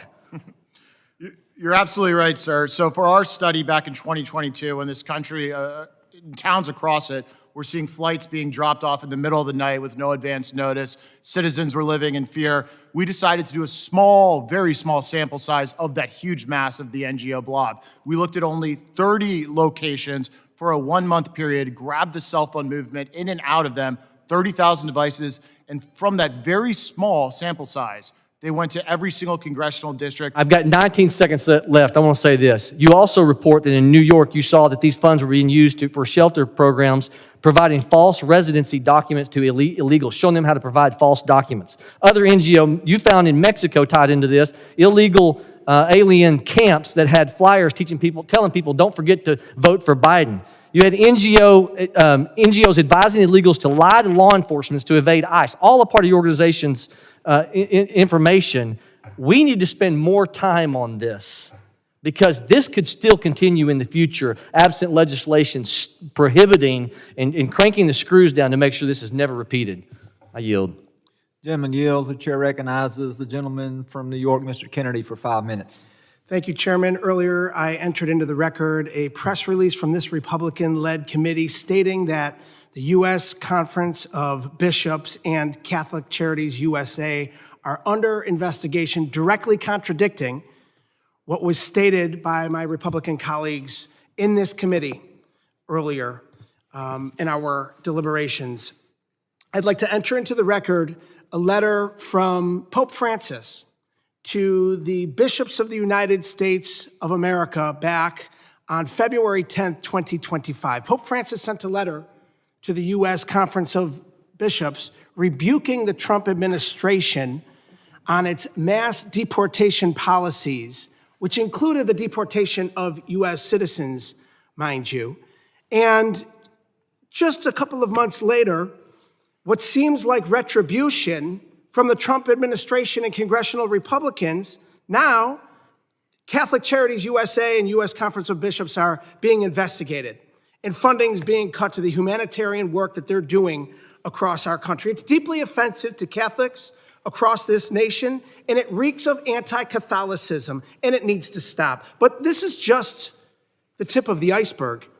You know, as is the case with all of our districts, there are many organizations that do incredible work that help resettle new Americans and refugees. We lose sight of the selfless humanitarian work that these local non-government organizations do when we rope them in with the partisan grievances that we're hearing here today. In my own district, there's hundreds of refugees that have settled in just the last 3 months alone. But in the last year across our country, over 100,000 refugees have come to this great nation who have faced unimaginable hardship based on religion, race, nationality, political opinions, or sexual orientation. And they rely on the housing, case management, nutrition, and job placement services provided by these NGOs. And they're doing their best to make ends meet, to become a part of a new community. And you know, while that is critical,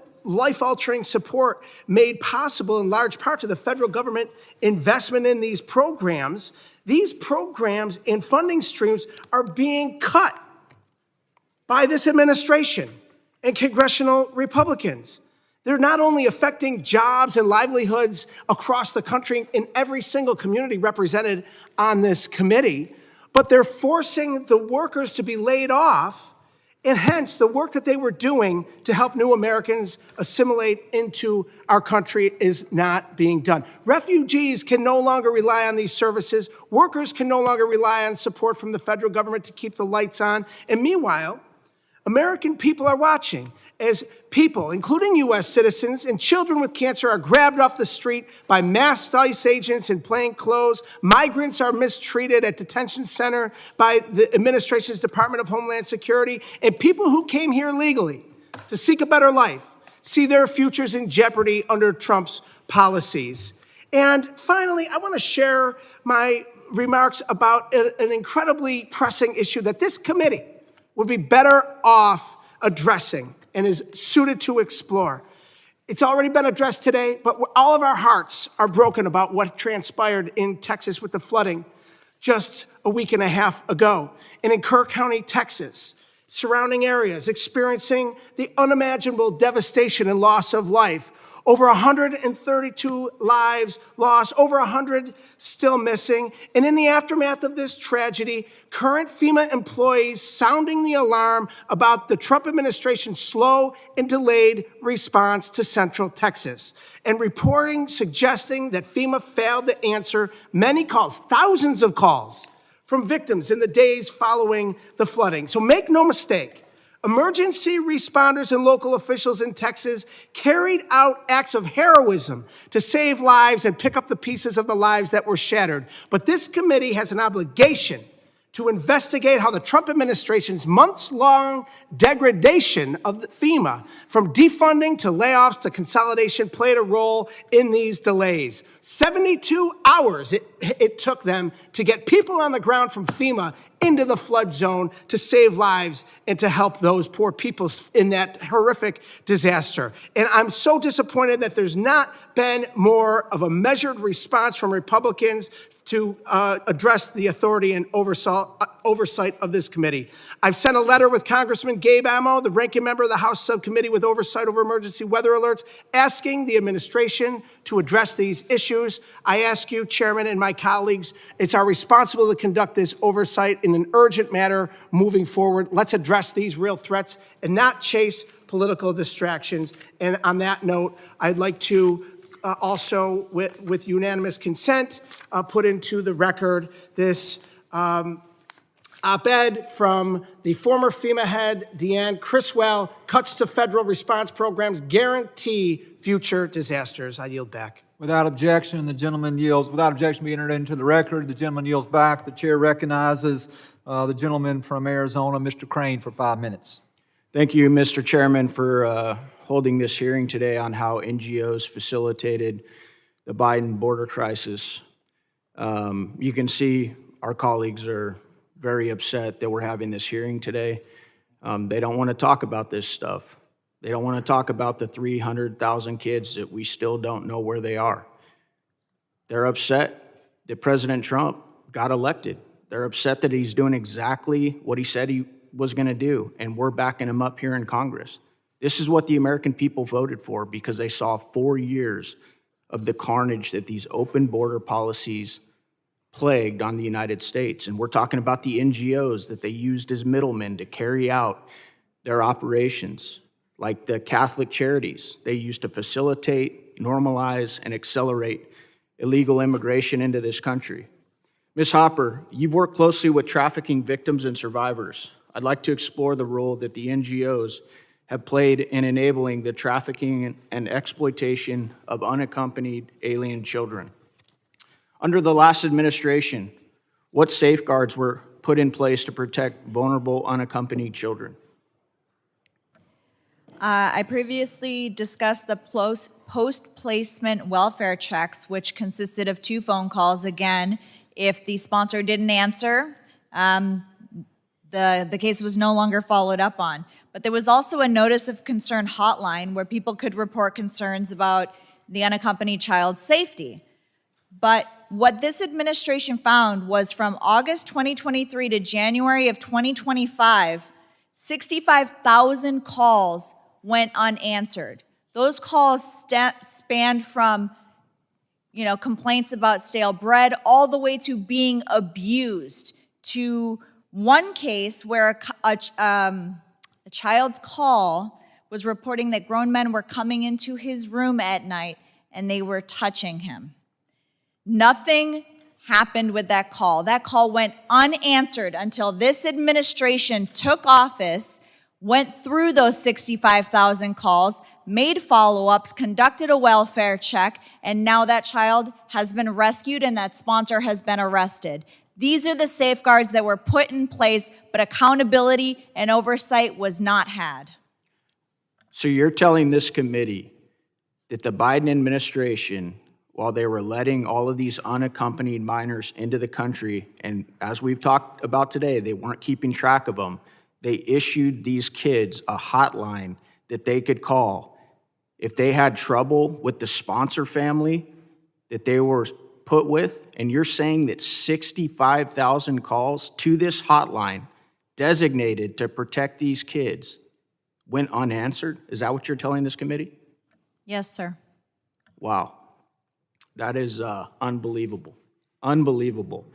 I believe you also said, Ms. Hopper, that according to your research, it was easier to adopt a pet or a dog than it was to get one of these children. Is that what you said? I said that it was easier to get a child, yes, than to adopt a dog. You actually had to provide more paperwork to adopt a pet from a pet shelter than you did to sponsor a child. Yeah, and think about it, guys. This is exactly why the American people are so upset. This is why they voted for the president, and this is why they voted for this agenda, to not only remove people from this country, to secure our borders, but to find these kids. I mean, this is completely atrocious in a day and age where we're starting to wake up to the realities of sex trafficking and what's going on with these kids. They let all these kids in. We still don't know where over 300,000 of these kids are. And you're sitting here testifying, saying that they gave a hotline for these kids to report if they were okay, if they needed anything, and 65,000 calls went unanswered. Do you know how many staffers the administration assigned to answering these phones and helping these kids? One. One staffer? Any idea how many hours a day this staffer was working? No. Maybe that's why there were 65,000 calls that weren't answered from these little kids, huh? Unbelievable. Thank you. I yield back. The gentleman yields back. The chair recognizes the gentlelady from New Jersey, Ms. McGyver, for 5 minutes. Thank you, Mr. Chairman. I first want to start off by just advising that witnesses should definitely come here with the facts. One of the witnesses today stated that I was arrested, and that's a complete lie, and I want to put that on the record. Mr. Chairman, this hearing is a shame, a sham, and a complete disgrace. Just because Republicans don't want to see it doesn't mean it's not true. The charities the majority is targeting are doing the Lord's work, quite literally. Republicans are trying to misrepresent and undermine and attack the work of these charities due to assist the most vulnerable and underserved, all while quoting scripture from the Bible. No matter what narrative my colleagues across the aisle try to spin, the truth is that these religious organizations and other nonprofits are not political. They seek to provide aid to those who are fleeing violence and seeking asylum. To every person working at the charities, religious organizations, and other NGOs that are the subject of this hearing, I say this to you: thank you, and I am sorry. Thank you for providing the services and resources that our government has failed to provide to desperate people who are in need. And I am sorry that Republicans are trying to intimidate you and prevent you from carrying out this critical work. I am appalled that this hearing is being used as an attempt to target religious organizations and prevent them from serving their communities in accordance with their faith. Meanwhile, the Republican majority has not done an ounce of oversight of the Trump administration, even as Trump and his administration tear apart DHS. In January, Trump installed unelected billionaire Elon Musk as the leader of Doge and empowered him to derail and demonize critical functions across the government, including at DHS. Elon has long had massive unexplained ties to China. He did not file any kind of financial disclosure, even as he took a role in overhauling the federal government. But did the Republican majority demand any information on Musk's conflicts? Did they ask questions about his ties to the Chinese government, a topic that draws their interest in just about every context every week on this committee? No, they did not. Instead, they turned a blind eye to Doge, and Doge installed unqualified staffers across DHS, gained access to sensitive security systems, and drove off untold members of dedicated civil servants carrying out important missions to secure our homeland. Doge has been dismantling and reshaping DHS for 6 months now. Has the Republican majority held a single hearing or called a single witness to examine these massive changes to the department? No, they have not. More recently, Elon Musk and Donald Trump had a very messy breakup. Perhaps men are just too fragile and emotional for these jobs. But I digress. We did, in fact, learn a few things during this breakup. On June 6, Musk tweeted, "Time to drop the really big bomb. Donald Trump is in the Epstein files. That is the real reason they have not been made public. Have a nice day. DJT." Wow, now that's some inside information. Elon Musk, Donald Trump's right-hand man, who spent hundreds of millions of dollars to help get Trump elected, says the president is tied to the notorious child sex predator. And look what we're talking about today. And indeed, over the past several days, Trump has moved to permanently squash the release of the Epstein files. Now, my Republican colleagues have long expressed a desire to fight human trafficking. Woohoo, talking about it today, but yet scared to call out to ask the administration to release the Epstein files. Surely that must be something we can all get behind. Surely we can all agree that if Elon Musk has evidence that Donald Trump is or has ever been involved in child sex trafficking, then Musk should be compelled to come share his evidence with this committee and the public. Now, I'm sure some of my colleagues may argue that Musk is just blowing smoke, but who's to say? Let's find out. I might have my doubts, but if you think that under oath Musk would admit he does not actually have any evidence to back up his claims, then great, let's find out. Let's do some real work on this committee. With that, I yield back. Gentlelady yields back. The chair recognizes Mr. Ogles from the state of Tennessee for 5 minutes.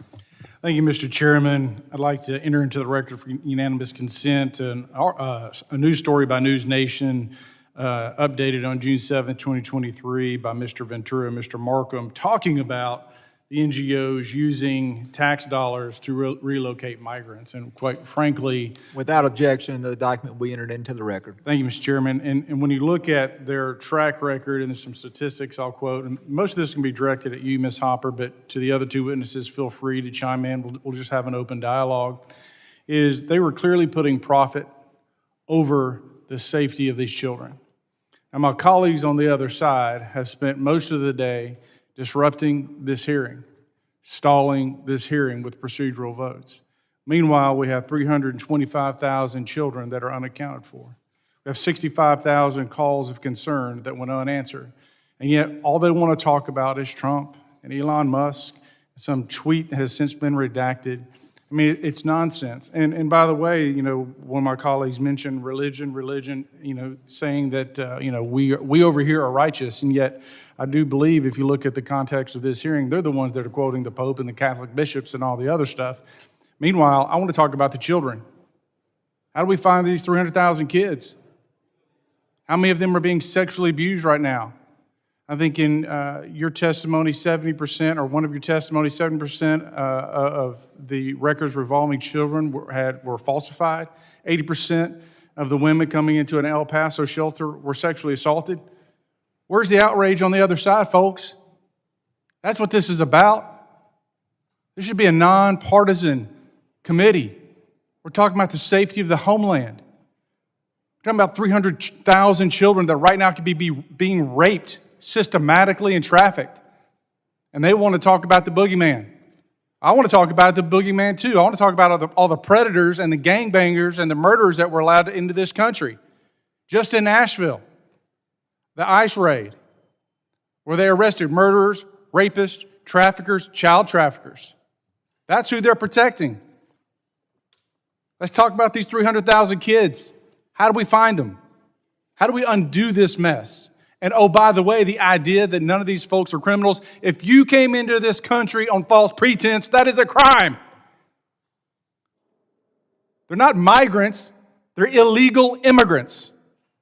And they're breaking our laws, and I've had enough of this crap. Let's talk about the facts around this hearing and these children. Ms. Hopper.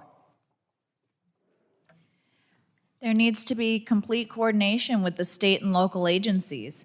They know that UACs were sent to their specific districts, their counties. There's a database on the ORR website specifically outlining how many UACs were sent to to certain counties and cities across all 50 states. And so with the help of the local, state, and federal agencies, that would be a good place to start. But a lot of these state agencies are stonewalling and blocking our efforts because they want to protect illegal aliens over finding unaccompanied children. Mr. Howe. One of the best ways to find these children is to dramatically ramp up worksite enforcement by ICE. A lot of these kids are working in factory farms, weed farms, all across the country. And until ICE begins increasing their activities there, I don't think we will find a lot of these missing kids. Mr. Ross. Congressman, what I'll say, I mean, I'll echo that. They came here because they wanted to work, obviously in horrible conditions. And what I'll say, and what I'll address is that it's false to say that these raids that are happening are not targeting the worst of the worst. I was with Border Patrol in Los Angeles County just recently, and they did an operation at a Home Depot, and they found a convicted pedophile because he's there looking for work, and those are the people that they want to hire to bring them into their homes around their families. It doesn't work that way. So I would concur that worksite operations need to increase, not decrease by any stretch.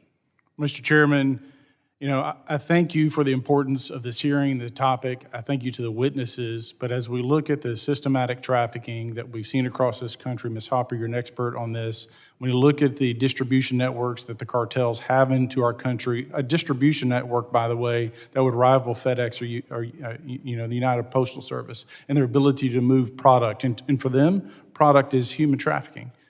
Product is kids and women. And so with that, I yield back. Gentleman yields back. The chair recognizes the gentleman from Puerto Rico, Mr. Hernandez. Thank you, Mr. Chairman. I would like to just briefly raise my voice in favor of NGOs and the service they provided. As a law student, I worked with NGOs dedicated to immigrants, but not just to make sure that they could normalize their immigration status. I worked with immigrants on behalf of a cause that I think all Republicans support. I worked with immigrants to help them assimilate to United States culture and identity. I helped them study for their U.S. citizenship exams. And I could see their hope, their commitment. I would even say they were more patriotic and committed to this nation than many people who are born and raised here.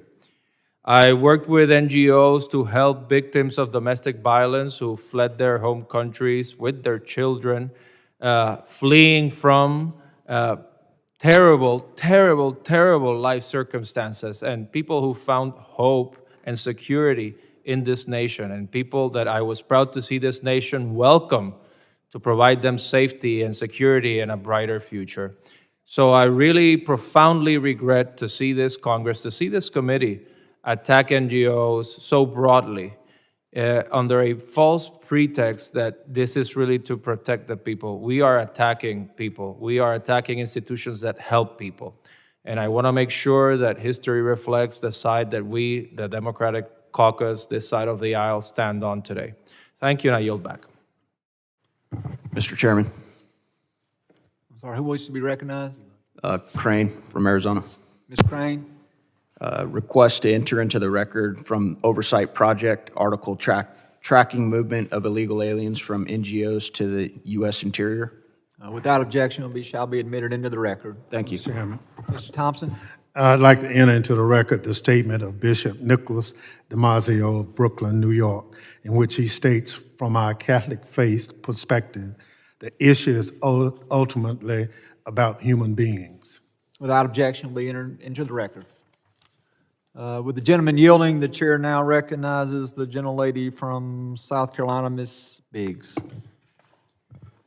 Thank you, Chairman Guest, and thank you to our witnesses for your patience today. This hearing is important, and I think it's crucial that we know the role that the NGOs played in the invasion of our country. While the Biden administration opened the doors, the NGOs fueled the invasion. They provided or coordinated transportation to the interior of the country, along with food, shelter, legal fees, and more, all with your tax dollars.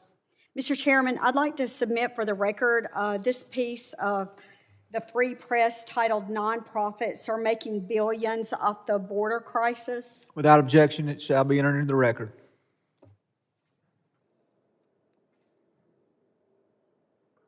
So Global Refuge, one of these Trojan horses, listed $202 million in revenue in 2022, up from $50 million in 2018, which is 86% of that money came directly from the taxpayers. Another organization, which we've already talked about today, Endeavor, received 99.6% of its revenue from taxpayers. And these groups made profits by forcing us to pay for the invasion of our own country. So my first question, and I would really like to leave it open for any of you to please feel free to comment, but it's kind of simple. How many illegals did these bad actors bring in? And how much of our hard-earned tax dollars did they spend? And did they even attempt to determine if any of the illegals that flooded our homeland were violent criminals? Congresswoman, what I'll say is that it's also not just the unaccompanied minors that were processed through. There wasn't DNA testing being done with family units who were being presented and turning themselves over to Border Patrol. So there were quote-unquote family units that these NGOs also helped and processed. But you ask any border official, any border enforcement, that they'll tell you that they rent kids out to act as family units, or they're trafficking these kids as family units. So I know, understandably, we're talking a lot about the unaccompanied minors, and that should definitely have a big focus, but we also can't forget the fake family units that took advantage of the Biden administration not doing DNA testing to ensure that those were actual families. That was a very good question. Thank you so much for that. Between the ports of entry, it's really hard to determine how many bad actors and criminal networks came into the interior of the country during the Biden-Harris administration. I know it's frustrating to hear that we keep mentioning the Biden-Harris administration, but when you have over 300,000 children that went missing under that administration, it is worth asking because they are still missing. With these criminal networks, we worked with other nonprofit in California. Again, we're not against nonprofits. We are against the ones that take taxpayer dollars and mismanage the funds and abuse the funds, to reiterate for the record. But they found numerous cell phones of smugglers. The GOAT initiative works with local law enforcement and turns over cell phones that include data as far as how to obtain a child once you're in the United States, what pathways to take, and even include the nuclear posture of the United States. These are not, your average construction worker. And when you say they have no criminal background, please understand that might be in the United States. You don't know where they came from, their country of origin, what their criminal background was in their country of origin, on top of the fact that when they had their false documents, if their documents said Mickey Mouse, that is what Border Patrol wrote down. So how do we know what their backgrounds truly are from their home countries when we did no meaningful checking of the false documents that they provided to our agencies? Thank you. Congresswoman, to answer the heart of your question, I think it's virtually all of the illegals that were released into the interior. Just like it's virtually impossible for an illegal to get to the southern border without going through cartel custody, it is virtually impossible for the illegals, once they are released, to not reap a direct or indirect benefit from the nonprofit system. That's why this is so detestable. They had built a system on parallel with the cartels. The NGOs and the Biden administration operated as the final chain in the link of this human smuggling, not only of children, but of everyone who came illegally. Thank you very much. It's very disheartening, and I appreciate your insight on this. And with that, I yield back. The gentlelady yields back. The chair recognizes the gentleman from Louisiana, Mr. Carter, for 5 minutes. Thank you, Mr. Chairman. I wholeheartedly support all of my Democratic colleagues' efforts today to demand information and accountability about the cruel and profoundly un-American mass deportation agenda being undertaken by the Donald Trump administration and his allies, as well as this administration's dereliction of duty in federal disaster response amid hurricane season. However, I would like to take a few moments to highlight a critical financial issue affecting families and businesses in Louisiana: flood insurance. Flood risk is not just a coastal issue. It affects all of us. Since 1996, Flood events have occurred in all 50 states and 99% of them in the U.S. counties. That means nearly every single American community has experienced the economic, environmental, or emotional toll of flooding. With climate change intensifying the frequency and severity of major storms, the need for accessible, affordable, and transparent flood insurance has never been more urgent.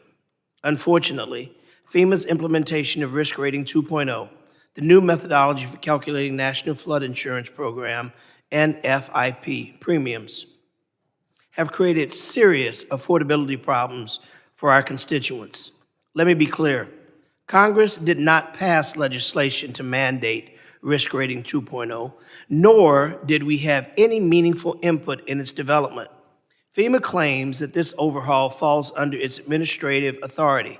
However, FEMA bypassed a formal rulemaking process, conducted no economic impact analysis, and declined to brief Congress before the implementing of one of the most sweeping changes to NFIP in its history.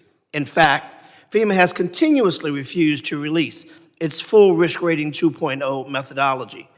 Policyholders do not have access to their property level rating factors inputs, except for the few listed on their declaration page, which are made available only after coverage is purchased. The lack of transparency is unacceptable. In my district, the consequences are real and deeply concerning. Premiums are rising drastically, and in some cases, unpredictably exasperating our ongoing housing affordability crisis. Louisiana is not alone in this issue. There are over 1.5 million policyholders in Florida and approximately 700,000 in Texas, among others. On average, Risk Rating 2.0 and NFIP policies will cost $1,800, representing a 103.6% increase over legacy rates. There are 17 states with higher average rates than Louisiana. Rates will increase by over 50% in 41 states.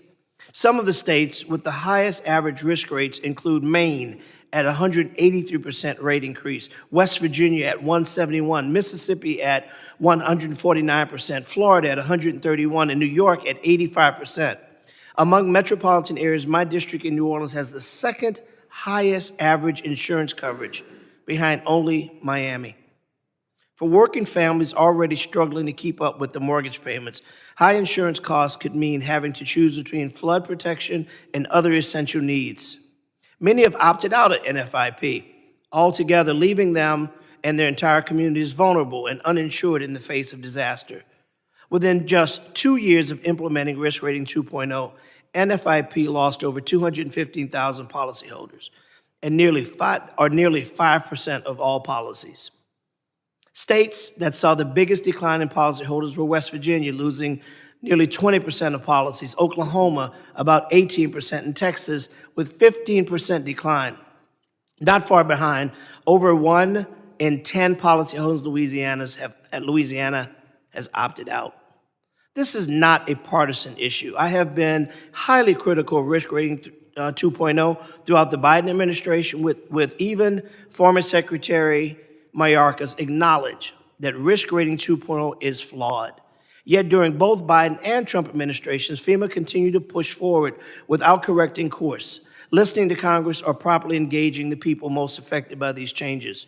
The bottom line is this: we need a flood insurance system that protects, not penalizes, American families. It should be grounded in science, equity, and economic reality, but also accountability and transparency. Congress must have a role in shaping the future of the NFIP, and our constituents deserve to know how decisions impacting their homes and livelihoods are made. Mr. Chair, I'd like to enter into the record this research from the Coalition of Sustainable Flood Insurance, which lays out details on this issue. Without objection. As well as a letter from the entire delegation, Louisiana delegation, bipartisan, Republican, Democrat. My dear friend, Mr. Higgins, who's not sitting here now, also signed off on this letter. Without objection, it will also be admitted. I urge my colleagues to This letter demanding information on how public mitigation projects have impacted Louisiana. To date, we have not gotten any information. I urge my colleagues to support the bipartisan, common-sense legislative efforts that will bring oversight, affordability, accountability, fairness back to the National Flood Insurance Program, because flood insurance isn't something that we should wait. However, we need to do this now. Mr. Chairman, pursuant to Clause 2K6, Rule 11, I move that the committee subpoena Elizabeth Asher, Assistant Administrator of the Federal Insurance Directorate of FEMA, to provide this committee with the details and agencies has been withholding from Congress. Is there a motion? Here is a motion. Move to table. Motion to table. It's in here somewhere. Here we go. The gentleman moves to table. The motion to table is privileged and non-debatable. We will allow a few moments for members to return to the committee room, as the room, let the record reflect, is very vacant at this point. So we will suspend momentarily for that to take place.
Crypto notice.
There has been a motion to table in this manner brought forth by Mr. Evans.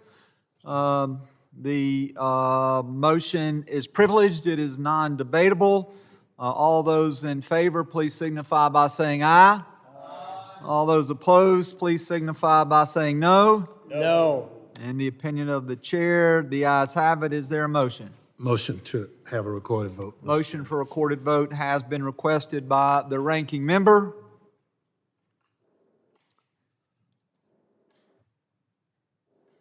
If the clerk would please call the roll.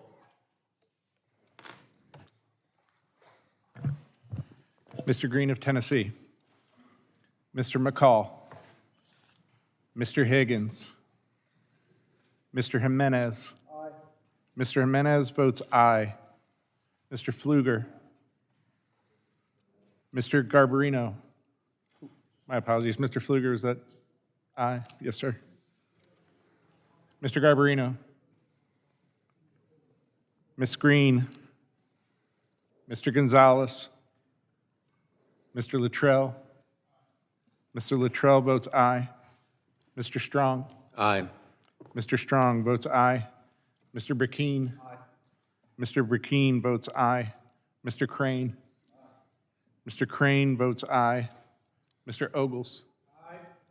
Mr. Ogles votes aye. Mrs. Biggs. Aye. Mrs. Biggs votes aye. Mr. Evans. Aye. Mr. Evans votes aye. Mr. McKenzie. Aye. Mr. McKenzie votes aye. Mr. Knott. Mr. Knott votes aye. Ranking Member Thompson. Nay. Ranking Member Thompson votes no. Mr. Swalwell. No. Mr. Swalwell votes no. Mr. Correa. No. Mr. Correa votes no. Mr. Tanadar. Mr. Magaziner. No. Mr. Magaziner votes no. Mr. Goldman. Mrs. Ramirez. Mr. Kennedy. No. Mr. Kennedy votes no. Mrs. McIver. Ms. Johnson. Mr. Hernandez. Mr. Hernandez votes no. Ms. Poe. Mr. Carter. Mr. Carter votes no. Mr. Green of Texas. Mr. Green of Texas votes no. Are there any other members who wish to be recorded? Mr. Clerk, how am I recorded? Chairman has not yet been recorded. Guest votes aye. Chairman Guest votes aye. You will please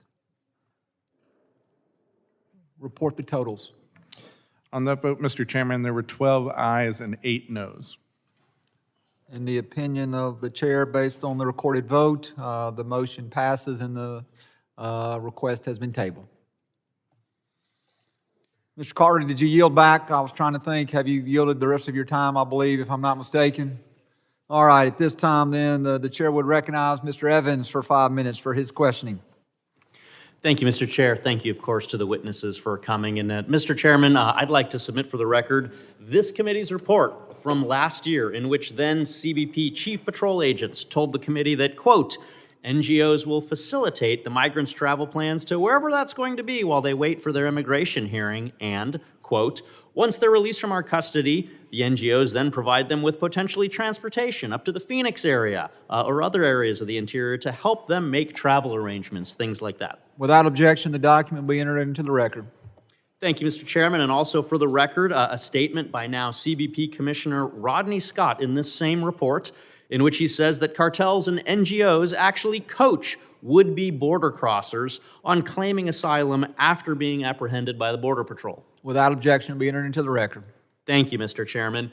And for everybody that stuck with us through today, I think it's been extremely clear that certain NGOs have benefited significantly from the Biden administration's open border policies, to the point where they actually found migrants before they reached the border to encourage them to illegally enter the United States in return for all of the amnesty and other benefits they could obtain. More benefits, in fact, than many American citizens receive, including free cell phones and upscale hotel stays.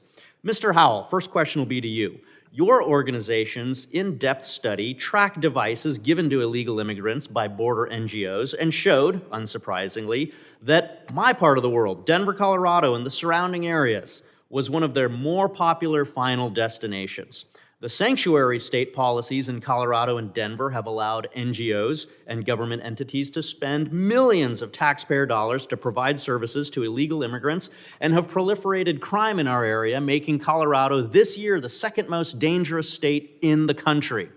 When the Biden admin and Democrats in Colorado reimburse NGOs to provide these services and benefits, how does that incentivize illegal immigration and encourage criminal enterprises to conduct business in the United States and in places like Denver and Colorado? Simply put, if you build it, they will come. It is a completely cost-free for the illegal alien transportation and funding stream with everything they could ever need or want, things beyond what are even applied or given to our poor and needy in the United States. It also takes a lot of pressure off the cartels and makes it much easier for them to sell in the first instance for an illegal to come to the border in the first place. And don't take my word for it, look how the border is secure now. People aren't even trying to come because they know these benefits aren't available to them even in the event they're able to get in. Thank you. Ms. Hopper, next question will be to you. I was a cop and a soldier for about 22 years combined, and I am Latino. And unfortunately, I know through those experiences and others exactly how bad the crime situation is in Colorado. We're the national headquarters for Tren de Aragua, which I think we all know now, violent Venezuelan prison gang that does a lot of bad things to include human trafficking. You have substantial experience in the dangers that unaccompanied minors face on their journey to the border and then once released into the United States. Currently, the federal government is trying to review sponsors in Colorado. We've heard earlier today, over 300,000 kids that we're trying to track down. Federal government has reached out to Colorado to try to see if these kids that may be in Colorado are in safe environments. However, state laws in Colorado that my governor has signed more than once are preventing the release of this basic information to federal investigators and obstructing the ability to do just basic safety checks. How do state policies that restrict federal oversight of unaccompanied minors and NGOs that fail to properly screen these sponsors enable cartels like Tren de Aragua and MS-13 to exploit or recruit children in the United States and then again specifically in sanctuary jurisdictions like Colorado? It absolutely encourages cartels and criminal networks to direct their activity to sanctuary cities and states, knowing that those protections will exist for them and knowing that there isn't that cooperation and federal oversight and accountability for that. So unfortunately, I don't know what the motivation is for your state's governor, and I'm sorry for that because of the fact that that isn't helping these children. That isn't helping the citizens of Colorado. That isn't helping your constituents when you're protecting illegal aliens over that of those that elected you. Thank you, and I got 4 seconds, Chairman. Yield back. The gentleman yields back. The chair now recognizes the gentleman from Texas, Mr. Green. Thank you, Mr. Chairman. Mr. Chairman, I'm concerned about children. I'm concerned about the 37 children who've lost their lives to the Guadalupe River in Texas. I'm concerned that we're not having a hearing to address the needs of these families. These are people who had their children at a summer camp. They expected to pick their children up. They didn't expect to see their children waste away. Many of them haven't been found. I'm concerned about children too. But I'm concerned about all children. I don't segregate children. I don't conclude that some children have lives that are worth more than others. I want to see something done about those children. Why aren't we having a hearing to deal with the needs of the people of the state of Texas? And other states, too, that may have similar needs. I don't segregate. I integrate children. Let's do something about all children. And to proclaim this hearing to be one that is related to charities. I'm going to defend Catholic charities. I don't believe you think that Catholic charities would have 65,000 children mistreated. I just don't believe you think that. I don't think so. Catholic Charities does an outstanding job. I would love to think that we could resolve all of these things today, but apparently we cannot. Let me go to something that I think would be relevant for this hearing as it relates to the state of Texas. This, my friends, is a picture of Mr. David Richardson, missing. Have you seen the acting FEMA administrator? Where is he? Why is he not here to help us understand what's happening to those children in Texas?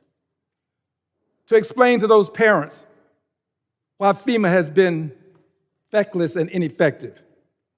I have intelligence in my hand indicating that an internal FEMA assessment ordered by David Richardson, the current senior official performing the duties of FEMA administrator, dated May 12, 2025, paint a dire and deeply troubling picture. According to these internal reviews, FEMA is fundamentally unprepared to respond to national emergencies due to severe workforce reductions, workforce reductions, terminated contracts, and systemic management under the current Trump administration. I care about all children. I want to help resolve any issues that we have with children. I don't want to see us decide that we can't have a hearing to deal with this man who's missing in action. Let me have this, please. Missing in action. Missing at a time when he ought to be on the ground in the state of Texas. Where is he? Why aren't we subpoenaing him? Why don't we get him here? Well, let's find out if we really are serious about children. Let's find out if we can get him here. Mr. Chairman, given that the secretary won't appear and can't be subpoenaed because you've already taken that issue up, pursuant to Clause 2K6 of Rule 11, I move that the committee subpoena David Richardson, senior official performing the duties of FEMA administrator. I want to see where you stand. Why can't we have him here? Why can't he come in and talk about? You have these three witnesses here to talk about the other children? Good. Let's get him here. I so move, Mr. Chairman. Mr. Chairman. Gentleman's time has expired. Is there a motion? Move to table. Motion to table. All those in favor of the motion to table, and before we call the motion is non-debatable and is privileged. So all those in favor of the motion to table, please signify by saying aye. Aye. Any opposed, no? No, In the Mr. opinion Chairman. of the chair, the ayes have it. Yes, sir, Mr. Green. Green of Texas would have this committee go on record explaining why. Recorded vote has been requested. Mr. Clerk.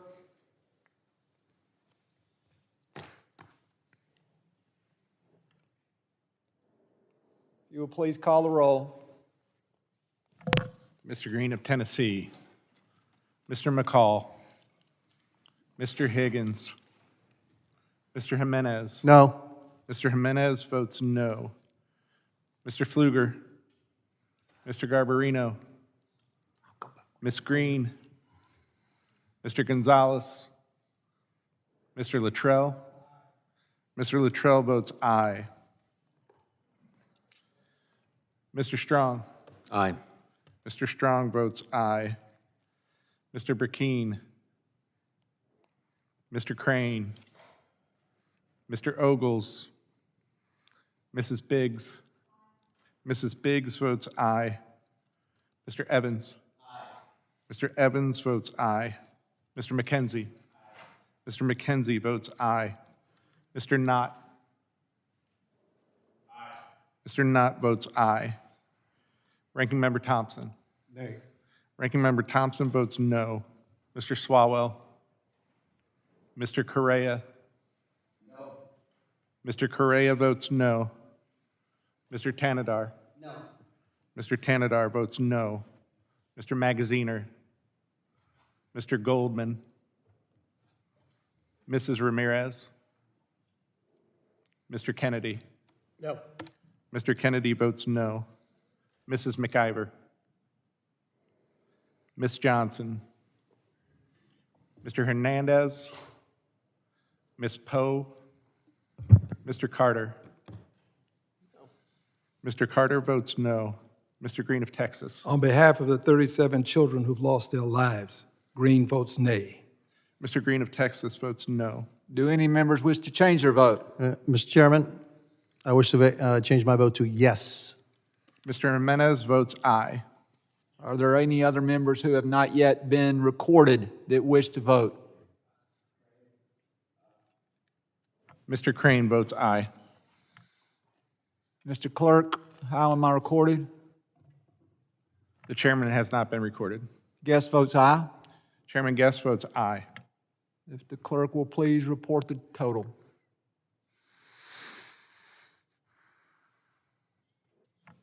Mr. Chairman, on that vote, there were 9 ayes and 6 nays. The motion to table passes, and the gentleman's request for subpoena will not be taken up. The gentleman has yielded. At this time, the chair would recognize the gentleman from the great state of Pennsylvania, Mr. McKenzie. Thank you, Mr. Chairman, and it is truly an honor to be a member of the Homeland Security Committee, where we deal with so many important issues on a daily basis.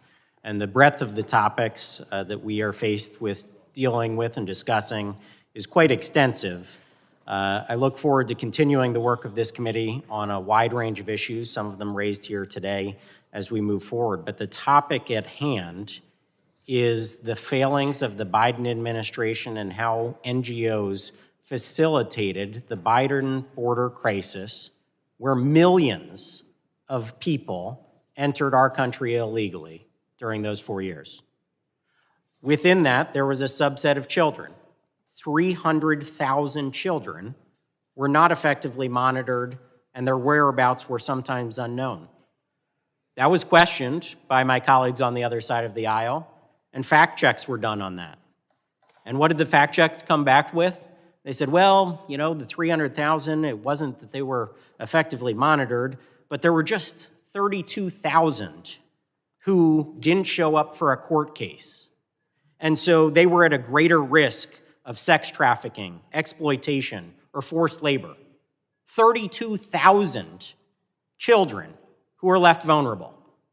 And my colleagues on the other side of the aisle don't want to ask a single question about that. They don't want to talk about that topic. They want to sweep it under the rug. They want to turn a blind eye. They want to pretend that it didn't happen during the Biden administration because it is politically inconvenient.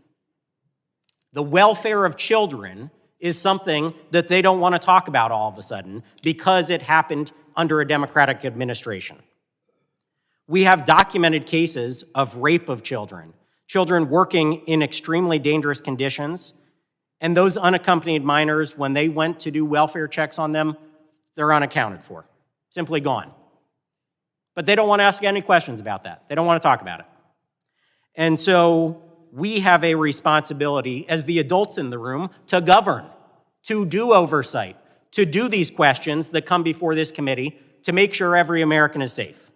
And as a state representative, I contacted the Biden administration about this very issue. They didn't respond. I contacted our Democratic governor. He didn't respond. Nobody wants to talk about this issue of missing children in our country.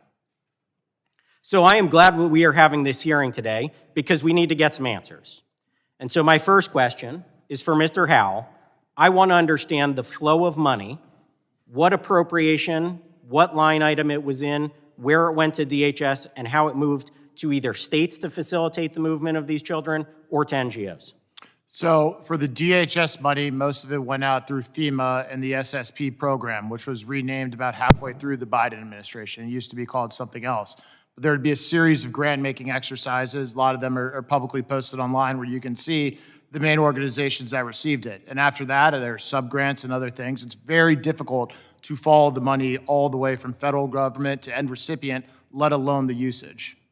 So it went through FEMA, which is intended for emergency management in situations like we faced in Texas and was just talked about, but the money was gone. It was used for these programs, you're telling me. That's absolutely correct. And they begged for more time and time again. Simply astonishing that the money would be used in that way and not for the safety of the American public in emergency situations. The next question I have is for Ms. Hopper. Who is supposed to have the accountability and responsibility for the well-being of the children? When they move from one agency to the other, does the accountability and responsibility hand off to the next organization? Or is it Homeland Security, since they did the initial intake, they're the ones who should be held ultimately accountable?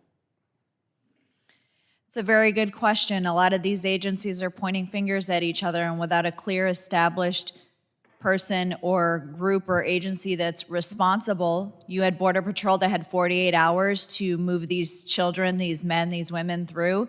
Then they went to HHS, which, depending on the situation, would outsource that responsibility to NGOs. And so without that clear oversight on who was responsible, it makes it challenging to hold people accountable. But at the end of the day, I would look to whoever is issuing the grant. There is a scope, there are deliverables, there is requirements that need to be met, and so the grant issuer is responsible for managing that contract to make sure everything is being met before issuing more monies. I appreciate that. I see my time is expiring, and so I would just like to say that this should just be the start of the conversation about what we can do to protect children in this country, whether it's more accountability that needs to be done at the Homeland Security and officials who were in the Biden administration that let this happen, on worksite enforcement where children are being employed in dangerous, violent situations, and also what we can do to stop anything like this from ever happening again by securing our border and having ultimate accountability throughout the entire chain of custody of these children. I just can't thank you enough for being here today. It's an important topic, and we're going to continue to do oversight as we move forward. Thank you. The gentleman yields back. The chairman recognizes the gentlelady from Arizona, Ms. Asari. Thank you, Mr. Chairman. I really appreciate the opportunity to wave on to the Homeland Security Committee today to speak on an issue that's critically important to my district in Arizona. I represent one of the most diverse districts in the entire country where more than 64 languages are spoken. And first of all, I want to emphasize how vital and life-saving the work of NGOs like Catholic Charities, like the International Rescue Committee, and like Lutheran Social Services has been to constituents in my district. They work day in and day out with very little resources to serve people. The Trump administration's mass deportation policy has demonstrably failed our nation and our values. According to a recent Gallup poll, a 62% margin of folks disapprove of the Trump administration's ineffective, authoritarian, and inhumane immigration policies. I have seen the cruel policies of this administration firsthand in my district. Separating families, masked ICE agents showing up to immigration courts in downtown Phoenix where people had appointments, ripping people away from their families. Detainees in inhumane conditions. This includes DACA recipients. This includes green card holders. This includes US citizens. And deporting innocent people without due process to foreign prisons.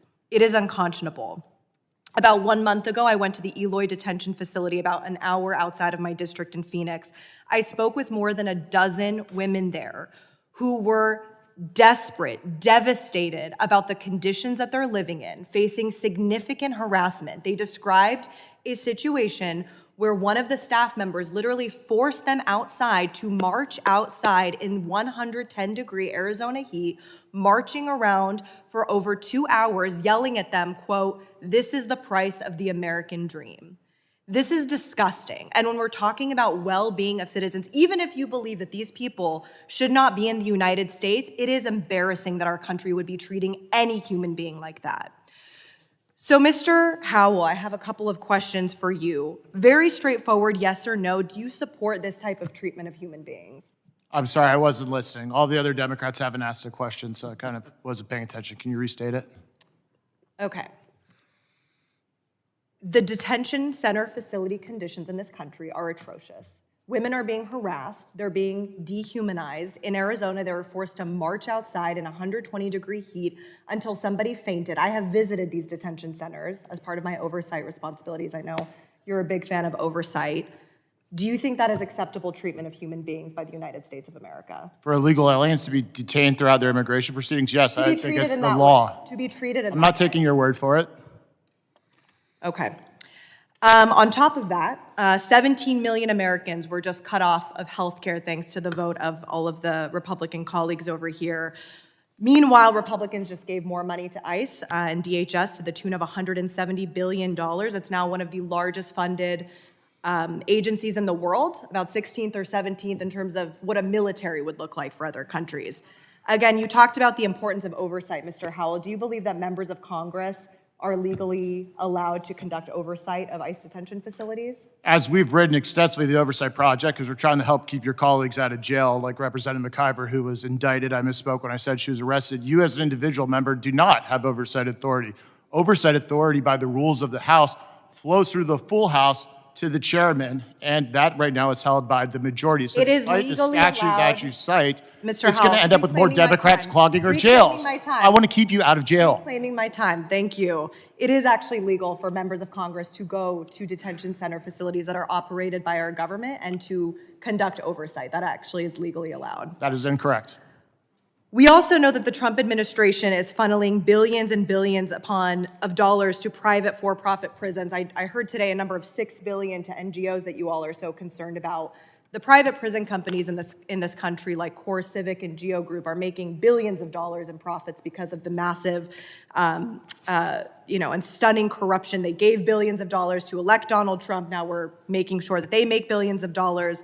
And speaking of sheer corruption and cover-ups for the ultra-wealthy, Mr. Howell, I know you have spent quite a lot of time talking about the importance of releasing the Epstein files, but now you're kind of parroting Trump talking points about this being a Democratic hoax. I'm wondering if yes What or did I no, say? do you support the No, what have I parroted do you support, about it being a hoax? It's a yes or no. Do you support? No, it's not. You said something false. I'm asking you to cite what you said, which is clearly false, because I've not said what you said. Mr. Howell, my question is, do you support the public release of the Epstein files? My answer is written in an op-ed in the Blaze, yes which or you no? can read. Yes or no? Listen, ma'am, I am trying to answer It's your a yes or question. no, You are Mr. lying to the American people in, I'm asking you in a your simple misstatements. You question. just told a lie in this committee Mr. room. Howell, I'm do you- trying to clear up the record. It's very simple. I am trying to answer if you let me speak. Do you I think the support it? public deserves way more transparency than we've got. I've written that. You've accused me of parroting another It would be talking point, wonderful which if I have you not. followed Bring the up. receipts. You're lying, and everybody gen- knows the it. gen- Mr. Howell, The I gen- the simply gentleman asked you a will yes or no suspend. question.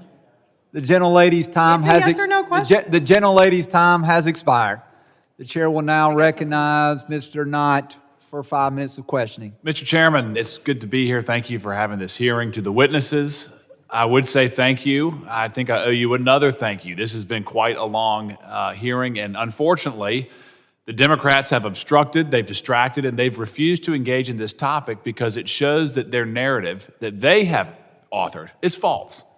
That what happened at the border was just perfectly in line with the norm. It was beneficial to the country. There was nothing they could do about it. Whatever narrative they've written, it is false. This was a designed, intentional, and protected endeavor to bring millions of people into this country regardless of the consequences.